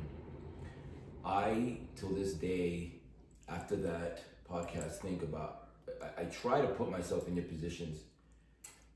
And the thing that, I think one of the first things that pop up into my mind is how scary mankind can be. We're not animals. We're not supposed to be. But to know that it's in human beings to do something like this to children, that's scary. That's pretty scary. And it makes you want to embrace what you have at home and super protect what you have at home because you just don't know. Yeah. Let me ask you again though. How was it for you, brother, when they cut through that bag and you saw that hair?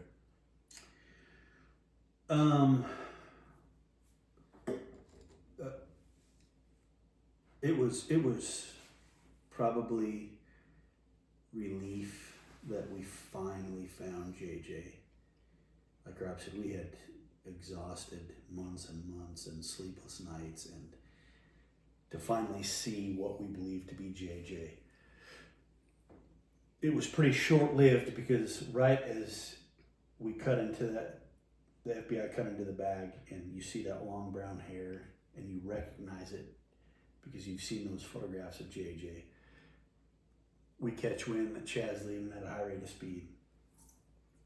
And I remember Rob screaming across the field, go get him. And Ron, Ball, and I taking off on a dead sprint across the back of Chad's property, get in my car and start hauling ass down to assist with getting him placed into custody. Okay, so Rob, so we had a segment, well, it wasn't a segment. In our last podcast, we had like little sections of speculation. And speculation is that, right? Speculation. I asked him what his opinion was on, I don't want to say because I don't want you to get scared of this just yet, but I really want you to try to let it soak in and then give me a truthful answer if you can, okay? he didn't know really where he thought Chad was fleeing, but he said he had bananas in his car and like snacks of some sort, trail mix or whatever. Rob, in this short, itsy bitsy piece of speculation, where do you think he was fleeing to? I actually can't answer that. You cannot. Yeah. So I guess swipe on that. You don't. Okay. Yeah, no, we can swipe. And there's reasons why. No worries. You don't have. Yeah. No. You don't gotta go too much into it. That's what we're doing. We can't answer it. Can't answer that. No worries. Did it make you mad that he was leaving right away? Or were you kind of like, oh my gosh, like? No. Honestly, it kind of made sense. Yeah. Right? And I was like, he in my head, this is just what I was thinking. And I want to be clear, I'm not saying what he was thinking. I have no idea what Chad Daybell was thinking.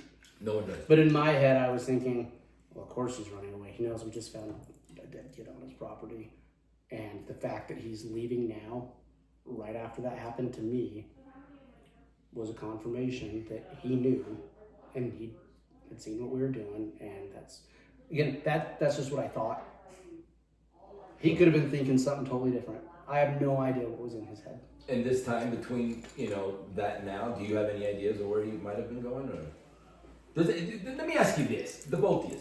Have you talked to people that might have said, hey, we think he was going here or doing this? Has anyone whispered it or might have said it? Somewhere you might have read. Some people thought he was going to the grocery store. Some people thought he was going to, you know what I mean? Like anything. I mean, I've heard that he was going to maybe his attorney's office. Okay. I'm not sure if That, that's that, would accurate make, or not. that would make sense. But I want to echo what Rob said, like starting from when he was looking over his shoulder that morning at that burial site where JJ was at, and then leaving directly after we start to uncover JJ, to me, in my head, I think he was watching us, and when he knew he was posed, he decided to leave. I mean, the coincidence, it's too much of a coincidence not to be that, in my opinion. Okay. Fair enough. Let's talk about Tyler a little bit. I think, with the little boy, we saw a body and that was good, right? Excuse me. It wasn't good. It's never good.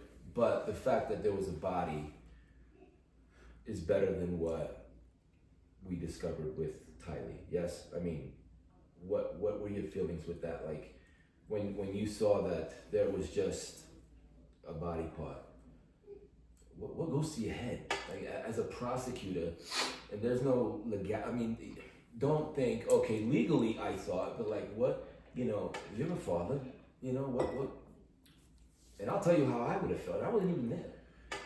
I can tell you the exact phrase that went through my mind, which was, oh God, how would someone do that to a kid?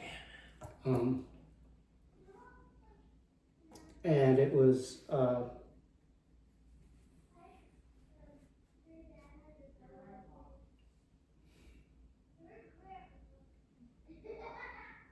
it was horrifying to see that. A lot of us have kids, and most of us can't even fathom something bad happening to them, let alone doing something bad to them. And then,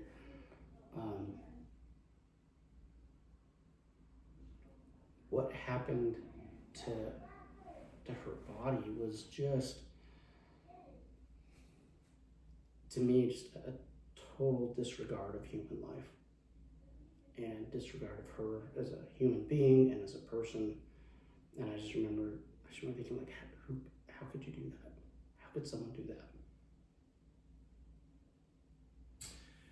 Yeah, man, I agree. So it's just devastating. One of the things that I shared with him in my last podcast was what drew me.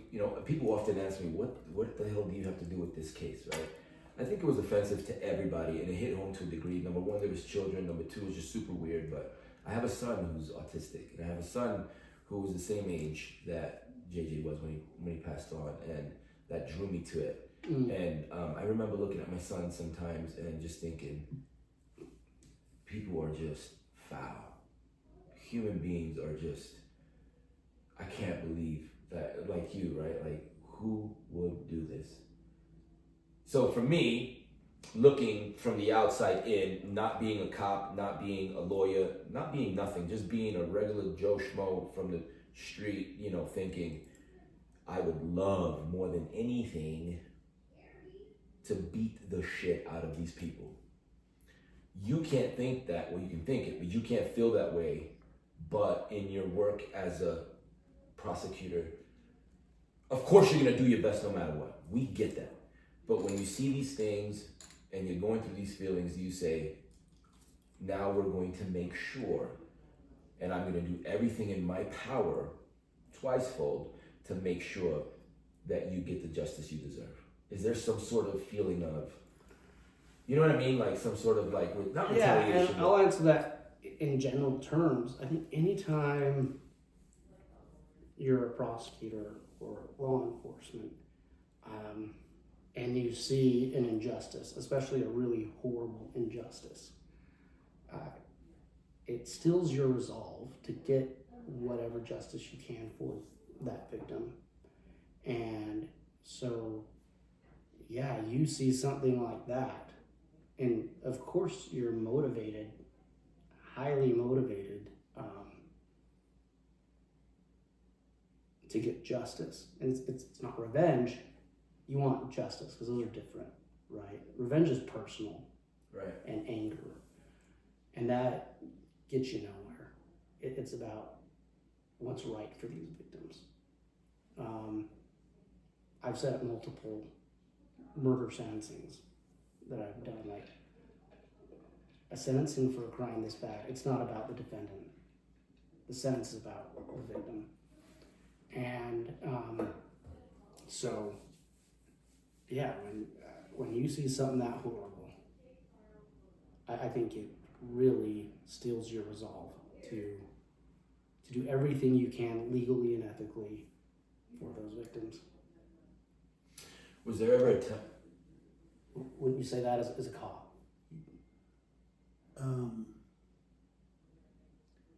Yeah. Sorry, I guess I'm not supposed to be asking questions. No, yeah, you can ask whatever you want. Yeah, I think, at that point, for me anyway, I took it personal, because you are like, okay, now the real work begins. Mm-hmm. So you've exhausted all these things, all these months, digging up the backyard, and you kind of put that all into the back of your head. I didn't get emotional on scene. I wasn't like, oh my gosh, what am I doing? This is horrendous. You're in work mode, and so it's kind of like you're operating on autopilot. And it's not until you're at home, sitting in your recliner, that you really think about what you just witnessed today, or what you just did. Or it's not until you get home and you see your daughter that you are appreciative of having your kids there. And then that's when those thoughts are like, okay, these people did this to these kids, and they're gonna pay. Like Rob said, ethically, with justice. It's not vigilante justice, right? It's Sure. not. But we're going to make sure we cross our T's and dot our I's, and now the real work begins, and we're going to do it right. And I think we did it right. You guys did it great.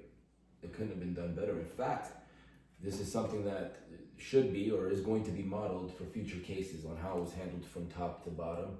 Nothing is perfect. I'm sure there was some things that were, who knows, right? But overall, I mean, this was handled with perfection.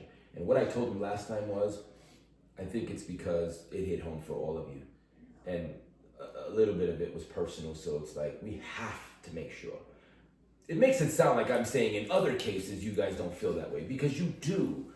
But there's, this is the real world. In cases like this, there's a little bit more oomph to it. There's a little bit more like, man, I can't believe this. Murder is the most heinous crime. Right.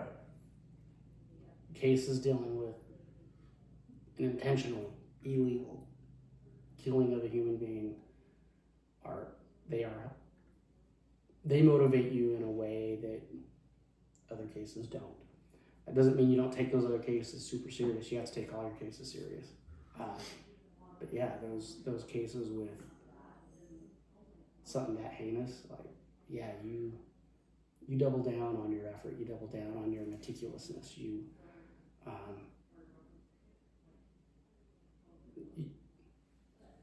dot your I's and cross your T's, like Ray said. Watch what you say on podcasts, right? So Yeah.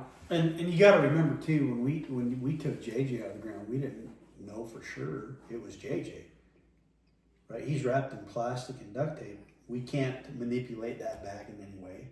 We take him out how he is. We assume it's JJ, but we don't know it's JJ until we get him to the autopsy and the ME cuts the plastic. So at that point, I mean, we all thought that, but we're like, okay, well, there's always that possibility it's somebody else. And so it wasn't until that Garth Warren cut down that black plastic that. were you guys both there together when that happened? Yeah. It wasn't till then that, I mean, you could hear a pin drop in that room.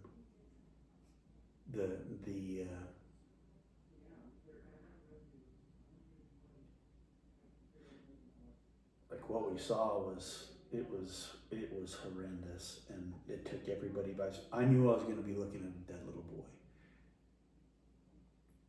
Like I said before, nothing you can ever do in this life can prepare you to see that stuff. I don't care who you are.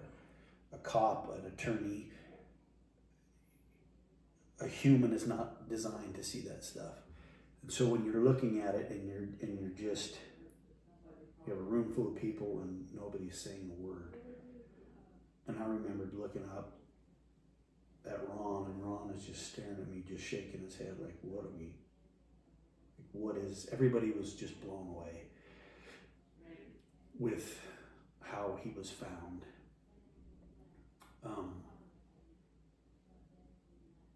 So yeah, it wasn't until that point that we knew for sure we had found JJ. Is it appropriate at that time for someone to maybe break down within you guys? I don't want to hear who it happened. I'm just asking the general question. Would it be appropriate if someone broke down at that time and walked away and then came back? Would that be appropriate? Would that be shunned upon? No, I think anytime you're faced with murdered children and trauma, any time is appropriate to break down. I mean, we have this stigma that has been long lived in this career, in this profession, that you don't break down, you suck it up, go home and drink a bottle of whiskey, you're going to be fine the next day. That's BS. Thank you for sharing that, because you're right. That's what we think. That's what we're programmed to think. Right. You break down, you see things in this profession and as an attorney that you're never meant to see. And when you see it time and time and time and time again, it's not that it gets easier. But I think mental health is a huge topic, and and especially in law enforcement, it's a stigma that if you ask for help or you break down, you're weak. And I don't believe that for a second. I don't either. I agree with you. So I think anytime you're faced with trauma and a traumatic experience like that is an appropriate time. It just depends on the person. It wasn't until that night when I got home or after the autopsy, we went out. And it was just kind of somber, like we all knew in the back of our heads what we had facing us, what the future was going to look like. And it was just a quiet dinner. I don't know if you remember that, but we were just exhausted and just had that gaze in your eyes like, yeah, I'll never forget that. Well, thank you both for doing that, especially for the victims' families. Thank you for enduring that every day. I mean, it's huge. That's why you are heroes, believe it or not. Now you have a case to prepare for. Did you feel the weight of the world on you? You know, naively, I thought when we found them, and they're on Chad's property, and they're Lori's kids, and you have all these other, I was like, we're going to get this wrapped up. We're going to get this done. But it became clear very quickly that there was going to be no cooperation, no, they weren't going to come tell us what happened. You had to dig. And so it was okay. Yeah, and we had, so initially we charged them with a conspiracy to destroy evidence, and then built up and kept digging, and then eventually, like about a year later, charged them with, or they got an indictment from the grand jury for murder. Did that make you, sorry to cut you off, as a cop looking in, did that make you upset that they were just going to put that first charge? No, because I think, I mean, I testified at that preliminary hearing. I was on that stand for a few hours in the morning. Oh, yeah. We had all talked about it, and I think that made the most sense at that time because that's what we had. That's what we were able to prove at that point. I think eventually everybody kind of knew in the back of their head where it was going to go. But, you know, at that point, I think everybody kind of understood it was a marathon, not a sprint. And so, as law enforcement, I think we were perfectly okay with that. So let's skip around a little bit. Go ahead, Just sorry. one thing that a lot of people don't, I remember people being like, what's taking so long? Because I think everyone figured they're going to charge them with murder eventually. Sure. Well, and there was a tape out there of me saying that. Really? Yeah. Wait, what did the, say it again, what was the tape said? I had informed some shifter that we would be charging murder, and Got it. someone in that room recorded that. No. Oh, that's right. What am I talking about? So everyone knew. Do you know who recorded it? Is it important? Yeah, we don't need to talk. Okay, no, we don't have to. But everybody knew, and people were like, what's taking so long? What's taking so long? It was actually COVID. COVID is what delayed that charge. Convening a grand jury. We couldn't even, any preliminary hearings we were having at that point, we had to do by Zoom. And there was absolutely no way, because we got through our preliminary hearing, and then things started at court hearings and got restricted again. And we were like, there is no way we're going to get through a preliminary hearing, like doing this remotely or all this. We decided to convene a grand jury, but we couldn't because of COVID. Right. And so that was the delay. When we spoke the first time, I told him we can be here for hours, especially because, you know, of the nature of the case and how big it was and how weird it was. But more than anything, the connection that we had, the connection that I have with you, I feel like we can go for hours, but obviously we can't do that. Let's skip around a little bit. I don't want to, you know, rush anything, but I do have some questions that I want to get to so that the people can hear before we hit 4 hours into this interview. What is your, I asked you this already. I think at this point, no one wants to know. Like, it's not a matter of what really happened. Now it's more or less, I want to know what people think happened. This is a popular question. What is your theory on Alex's death? I don't have one. You don't. Nope. I don't. Especially like as a prosecutor, you follow the evidence.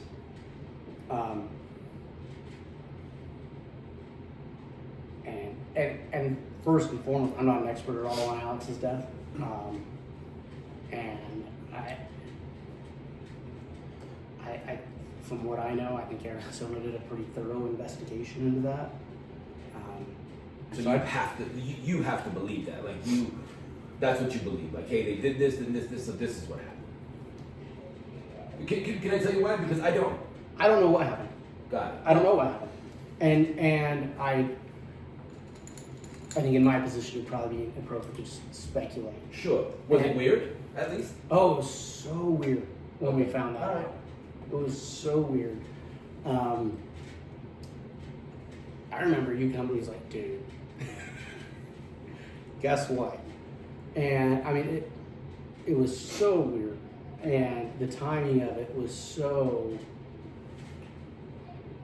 Okay, so let's focus on that piece right there. I like that. He came to you. He said, "Guess what? You didn't just Rob. I only known you for a couple hours, but I know for a fact that you didn't say, I'm sure they'll gather evidence and it'll just be natural causes." You didn't say that. You said something. I mean, word for word, no, I didn't say that. Okay, sure. And that's what I want. That's what we want. We want to know. When I heard it, and I heard it way, like, you know, like everybody else did, right? I was like, No. I'm sorry. So I want to know. I think the best way to say it is the timing is suspect. Got No it. matter That's it. no matter how That's what I no want. matter how he died, the timing is suspect. That doesn't mean anything else though than it's the timing is suspect. I mean, Right. that's what I like to say too, but I mean, that's what I But I mean, I have to look at it factually, and Sure. and I know a lot of times people are like, "Well, what do you think personally?" And honestly, I've so much of this case, I've just had to I'm just going to approach it as factually because there's so much information out there, and so yeah, the timing was absolutely strange.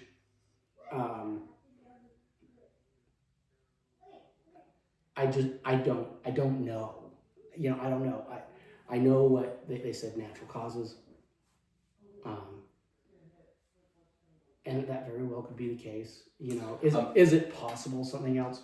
Sure, but I just have no evidence to go anywhere else in my mind. And luckily, because it's out of our jurisdiction, I don't have to worry about it. I'm going to try to take one more stab at this, okay? Just one last one. Rob, what do you like to do? Oh, you like to snowboard, okay. Rob is with his best friend at Deer Valley, Utah, and he's just going down the Black Diamond with his best friend. They get to the bottom, and whoever that best friend is says, "Hey man, what do you think about that?" How do you respond? I know you're not going to say, well, factually. Well, I have had friends ask me that. And honestly, I say, the only thing we really have is that autopsy report, which I don't know that I ever actually saw that autopsy report, just know that what it found. See, that's suspicious too. You didn't see it. I think you did. Well, I might have. I just don't remember. Yeah, sure. I mean, we only looked at a bajillion documents in this case. Yeah. But it wasn't our jurisdiction, right? And no, I have routinely said, like, I just don't know. I don't know. Okay, fair enough. We'll leave it at that. Do you want to... I mean, like I your said, answer won't change either, but... You know. yeah, like I said before, I mean, is it suspect? Yeah. But I think Maricopa County did a thorough investigation. Look, we knew everything Alex was into at that point when he was found deceased. The Gilbert police, Chandler police, they all knew what was going on. So they had those guys do a thorough autopsy, and they tested for a lot of things. There was nothing found. So I have to go. Does it make you wonder? Absolutely. The timing of it, sure. It's like, how does this case get any more weird when this happens and Tammy was being exhumed the day before and now Alex is dead? Absolutely. But I guess I have a different view on it because I've had the opportunity to see his Google searches and what he was Googling a couple weeks before his death. So I think deep down is a suspect, yeah, but I have to go with the natural causes because of what I saw on Google and kind of what Maricopa came up with. I think they did a thorough investigation. Sure. I think people want there to be something there. Yeah. I mean, why not? It's so damn weird. Why not? It makes a juicy story even juicier. Sure. But for us, like, it's evidence. What's the evidence? Yeah. Right? For me, it's not evidence. For me, it's just weird. Number one. Number two, there's got to be a cover up somewhere. And I know a lot of you feel that way.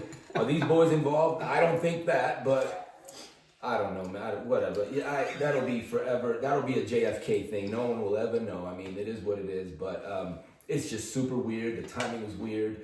All of the backstory with it, you know. What was it? Am I the fall guy? I'm either serving a God or I'm serving, you know what I mean? Like all these things that he said before he passed on, like, I don't know, whatever. But you're right. Everyone just wants that juicy story of it to kind of beef it up a little bit. Here's a hypothetical one. If, hypothetically speaking, right, if Alex didn't pass away, okay? Obviously a player, big player we would be looking into. If he was willing to tell the whole story, the truth and nothing but the truth, and throw other players under the bus, what kind of deal would you have worked with? Oh, geez. You know, so one, I wouldn't have been the only decision maker. Got on it. that. There Okay. would have been multiple prosecutors. We would have wanted law enforcement's input. We would have wanted living victims' input. So what kind of, I don't know. I will say this though. Sometimes a crime gets so bad, even if someone is willing to talk to you and tell you what happened, there's only so much you can do, right? You know, and so I don't know. I really don't know, and it would have depended. Every plea agreement you make with someone who's willing to come forward and tell the truth, it depends on so many things. How bad is the crime? What's the nature of the victimhood? Like here, it's a murder, multiple murders. It's as bad as it gets, right? So I literally, I don't know. I can't speak to that. Would you have entertained it? I mean, when you say a deal, that's such a broad. Sure. Yeah, you're right. You're right. You know, so I'm going to speak in hypotheticals because I don't want anyone to think, oh, we would have done X or Y for hypothetical. That's all we're doing. Hypothetically, that you know, you have a death penalty case with multiple players and someone's willing to talk. Yeah, you might take death penalty off, or other types of cases, you have multiple players and someone wants to talk, maybe you're like, hey, you're going to get a lesser sentence. And so on this case specifically, yeah, I don't know what we would have done. The only thing I think I can say is the outcome would have still been extremely serious for anyone that we could show was involved. Like, it certainly, this wasn't a case where you're like, oh, you're willing to confess, well, we won't charge you. Sure. And it's not that type of case. Yeah, I didn't think that, but I thought maybe what will, what.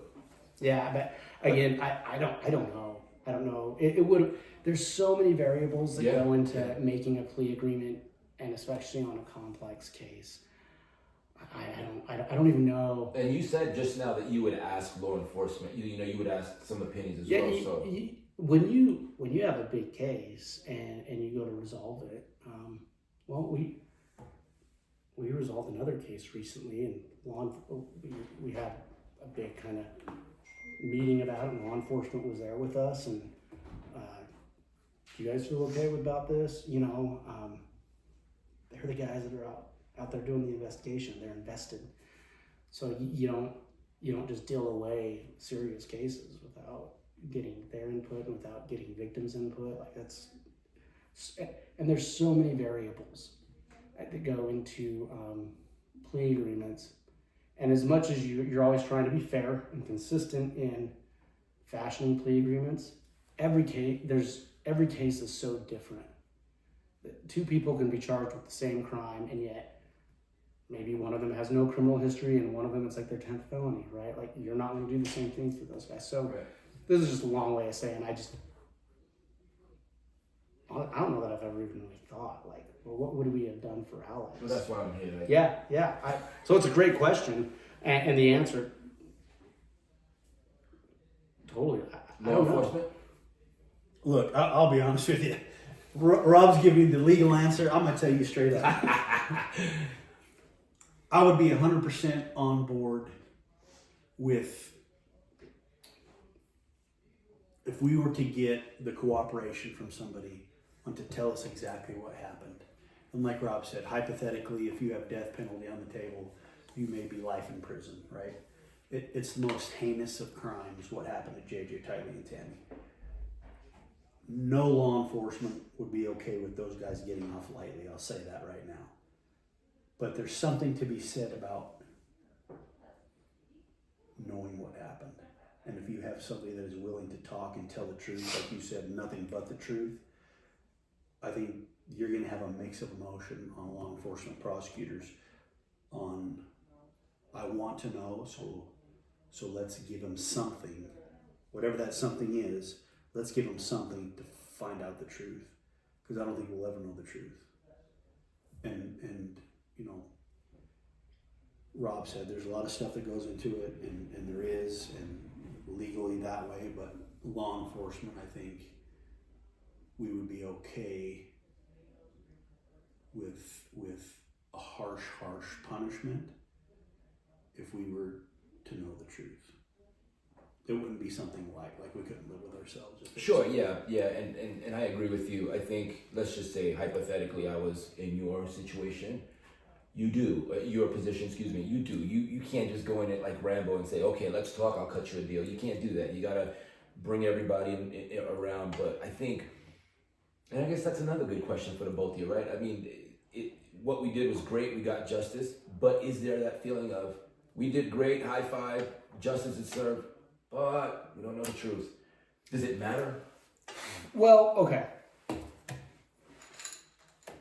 To convict someone of a crime, this is a little bit of a lengthy answer. To convict someone of a crime, you have to meet certain elements. You have to prove each of those elements beyond a reasonable doubt.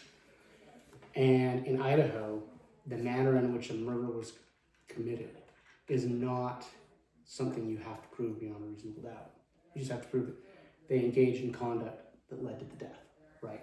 And so, I guess, I get what Ray's saying. Do we know everything that happened? No. And would we like to? Yes, we would. I would like to. Do we know the important truths? 100%. Good point. We know the important truths, and the jury found that, and and both juries use the phrase to us, overwhelming evidence, right? So, would I like to know those details? I would. I really would. I'm not hopeful that we will ever know those details. I agree. I don't think, and who knows? You never know what the future brings, but I don't think that anyone involved, I don't think Chad and Lori are ever going to tell us. I'm really not interested in anything they have to say, unless I thought they were going to tell us that. But I do want to reiterate, we know the important truths. We know Chad and Lori were involved. We know they conspired for those kids to die. So I just wanted to clarify that. Okay. But I'm with Ray. I would love to know Everybody would. It's like this. We have this puzzle in front of us. And yeah, we know the important truths. And we have 95% of this puzzle put together.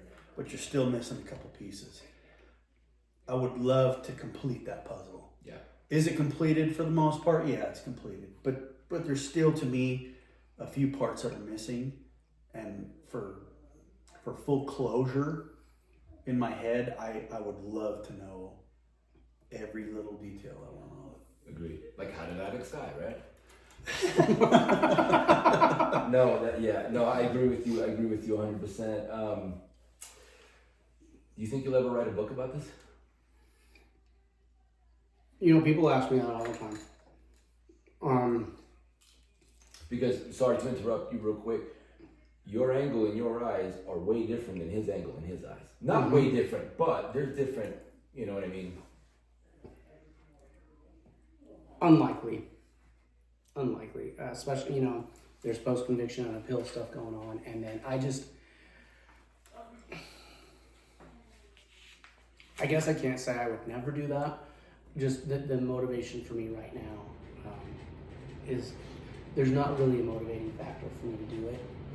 We told the story to the jury, and so and I get it. There's a million details you don't put the personal side, and you don't say, man, you don't tell the jury I went home at night and sobbed because I saw these kids like that. I get there's all this information, and I guess I would have to have something that motivated me to want to share all that with people.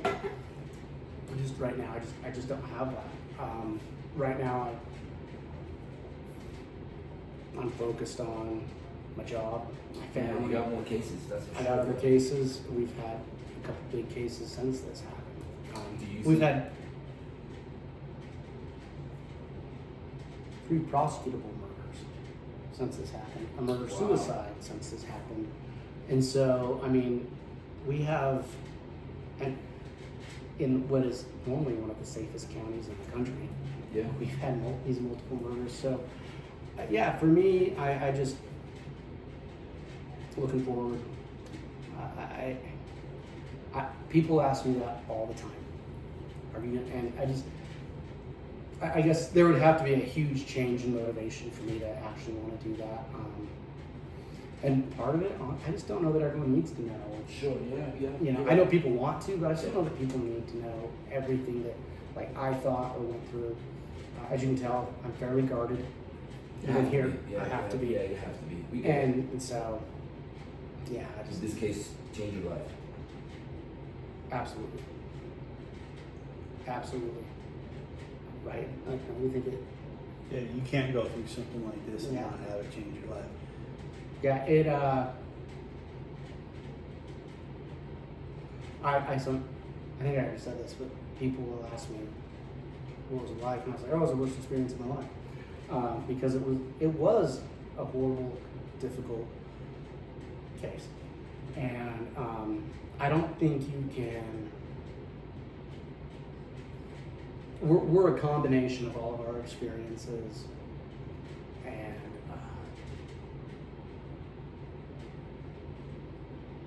I just don't think you can face that kind of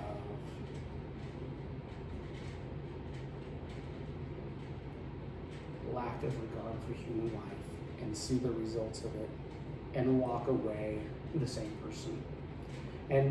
But to me, the important question is, what will you do with how it changes your life, right? And I've had a goal. I kind of talked to Ray about this. Like, I need to focus on not letting it impact me negatively, and that is hard because it was awful. But yeah, so 100% changes your life. You'd have to be a robot for it not to. I was gonna say, Yeah. you have to be pretty much, yeah. And here's the thing, like, it changed everybody's life, and you can look at the negative side of this whole thing all day long, and it's super easy to do. Mm-hmm. You can focus on the negative, but I would never ever change my experiences in this case for anything. I don't regret. I embrace them. It's taught me a lot about myself. It's taught me a lot about my family. It's taught me a lot about my friends, my coworkers, and you've developed these positive friendships that will be lifelong friendships. Yeah. And so I look at it like that, like Lori and Chad have taken enough away from my life and from a lot of people's lives. I'm not going to give them any more. So That's a great answer, man. so I focus on the positive part of it. That's a great answer. But you don't come out the same, like Rob said. You Yeah. can't. That's a great answer. To finish things and to wrap things up, again, we didn't touch the surface of what I would like to speak about, and we don't have to. I just kind of wanted to get an idea about who Rob was, and you said earlier, we're not machines, and you're not, and sometimes that's what's portrayed when you're watching TV and you're in court doing your thing. You have to be in that setting, but I know that you're a wonderful human being. You're good to talk to. You're personable, and I think it's amazing. And I hope everybody gets that same that feel for who you really are. We did for Ray. I mean, I've always told him he looks like Trump's detail, right? Because he's so big and walking around. And don't look at me, and I'll thump on you. But he's a good guy. Deep down inside, he's such a good guy. I want to ask you the last question. And again, I apologize if I missed some questions, but we can't be here forever. We can't be here. We got families to go home to. I'm starving. And you know how I get when I get hungry. Don't answer this question right away. Maybe take a second before you answer it. This is for the both of you, but I'm going to ask you first.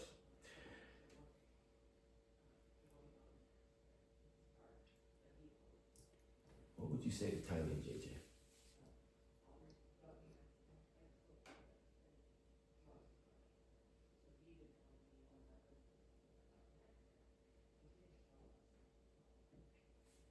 Oh man, I'm sorry. That hit me too, brother.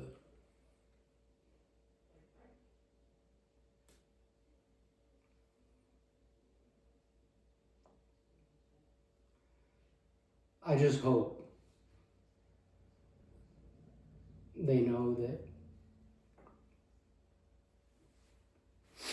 even though, you know, we were doing this professionally and within the law and the rules of ethics and all this, and we had to look at it dispassionately to do it right. I hope they know how much we cared about them. You know, I never met them. None of us had ever met them. And I think that through the searching for them and the deep dives we did, all the evidence on them, you get to know them. And I just hope, I don't know what I would say to them. I just hope they know that we cared. They know. About them as people. They know. And it wasn't just a case. You know, yeah. Thank you, Rob. Thank you so much for that genuine answer. And if I know, they know.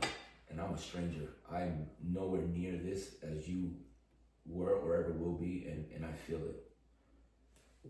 So thank you so much. Let me get you a Kleenex. Ray, what about you, brother? I don't know if you're gonna need one, but we'll get one ready just in case. I think, you know, that's a hard question. It's a personal question. I would want them to know how much we cared, and I think they do. I think they could feel that, and I think that every one of us who worked this case was personally invested. What I would say to JJ and Tylee,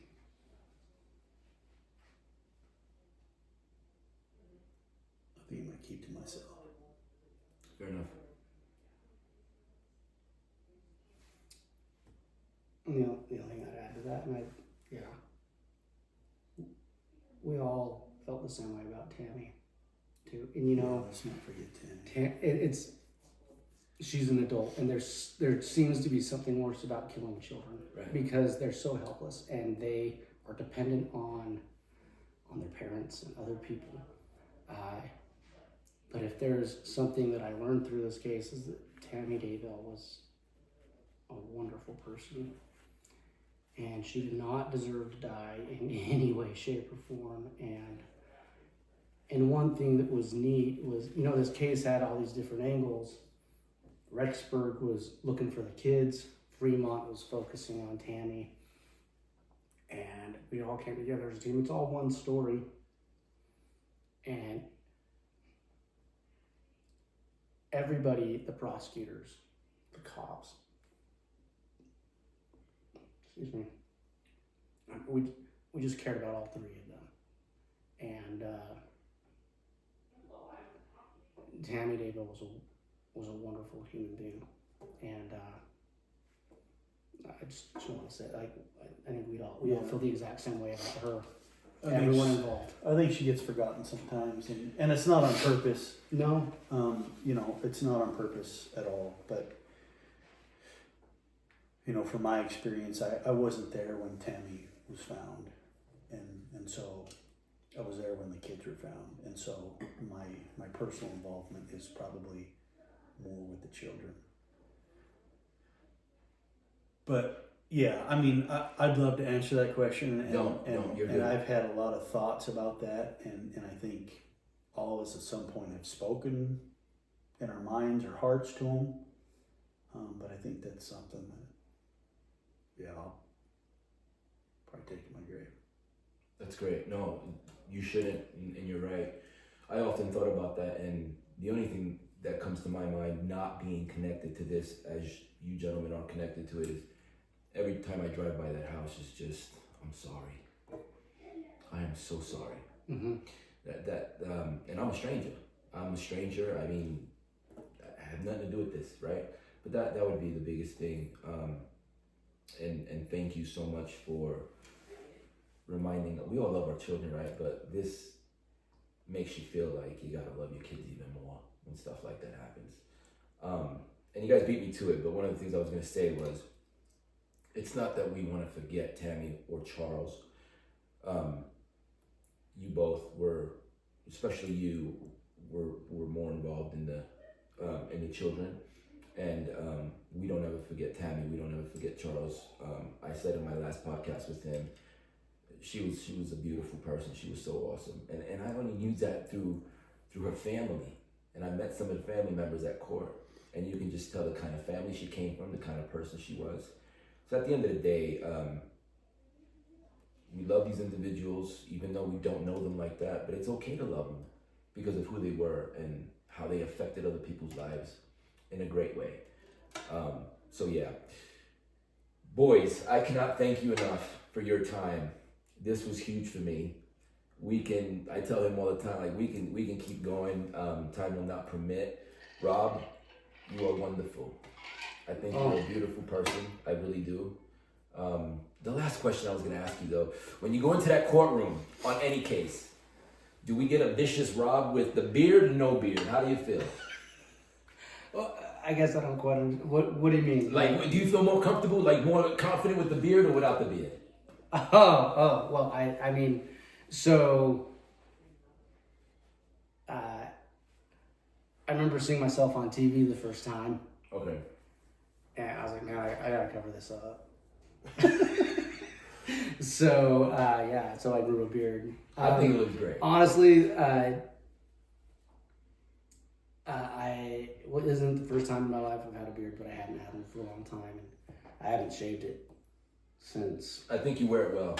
Oh, I appreciate Not that. that this matters, but comments out there is the ladies like the beard, so but Okay. that doesn't matter though. We're not gonna, that shouldn't matter to you, so it doesn't. You know, I know my wife likes the way it looks. Good. So That's it. That's all that so matters. that's good. Boys, thank you so much. Before we go, is there something that I should have asked that I maybe forgot, or something that you feel like, man, Chuck, you know what? I wish I would have talked more about this, or anything I forgot to ask you?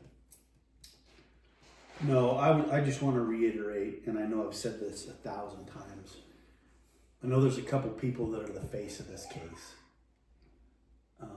but there's so many people behind the scenes that did a phenomenal job that don't get recognized. Mm-hmm. And I just want to give a shout out to those guys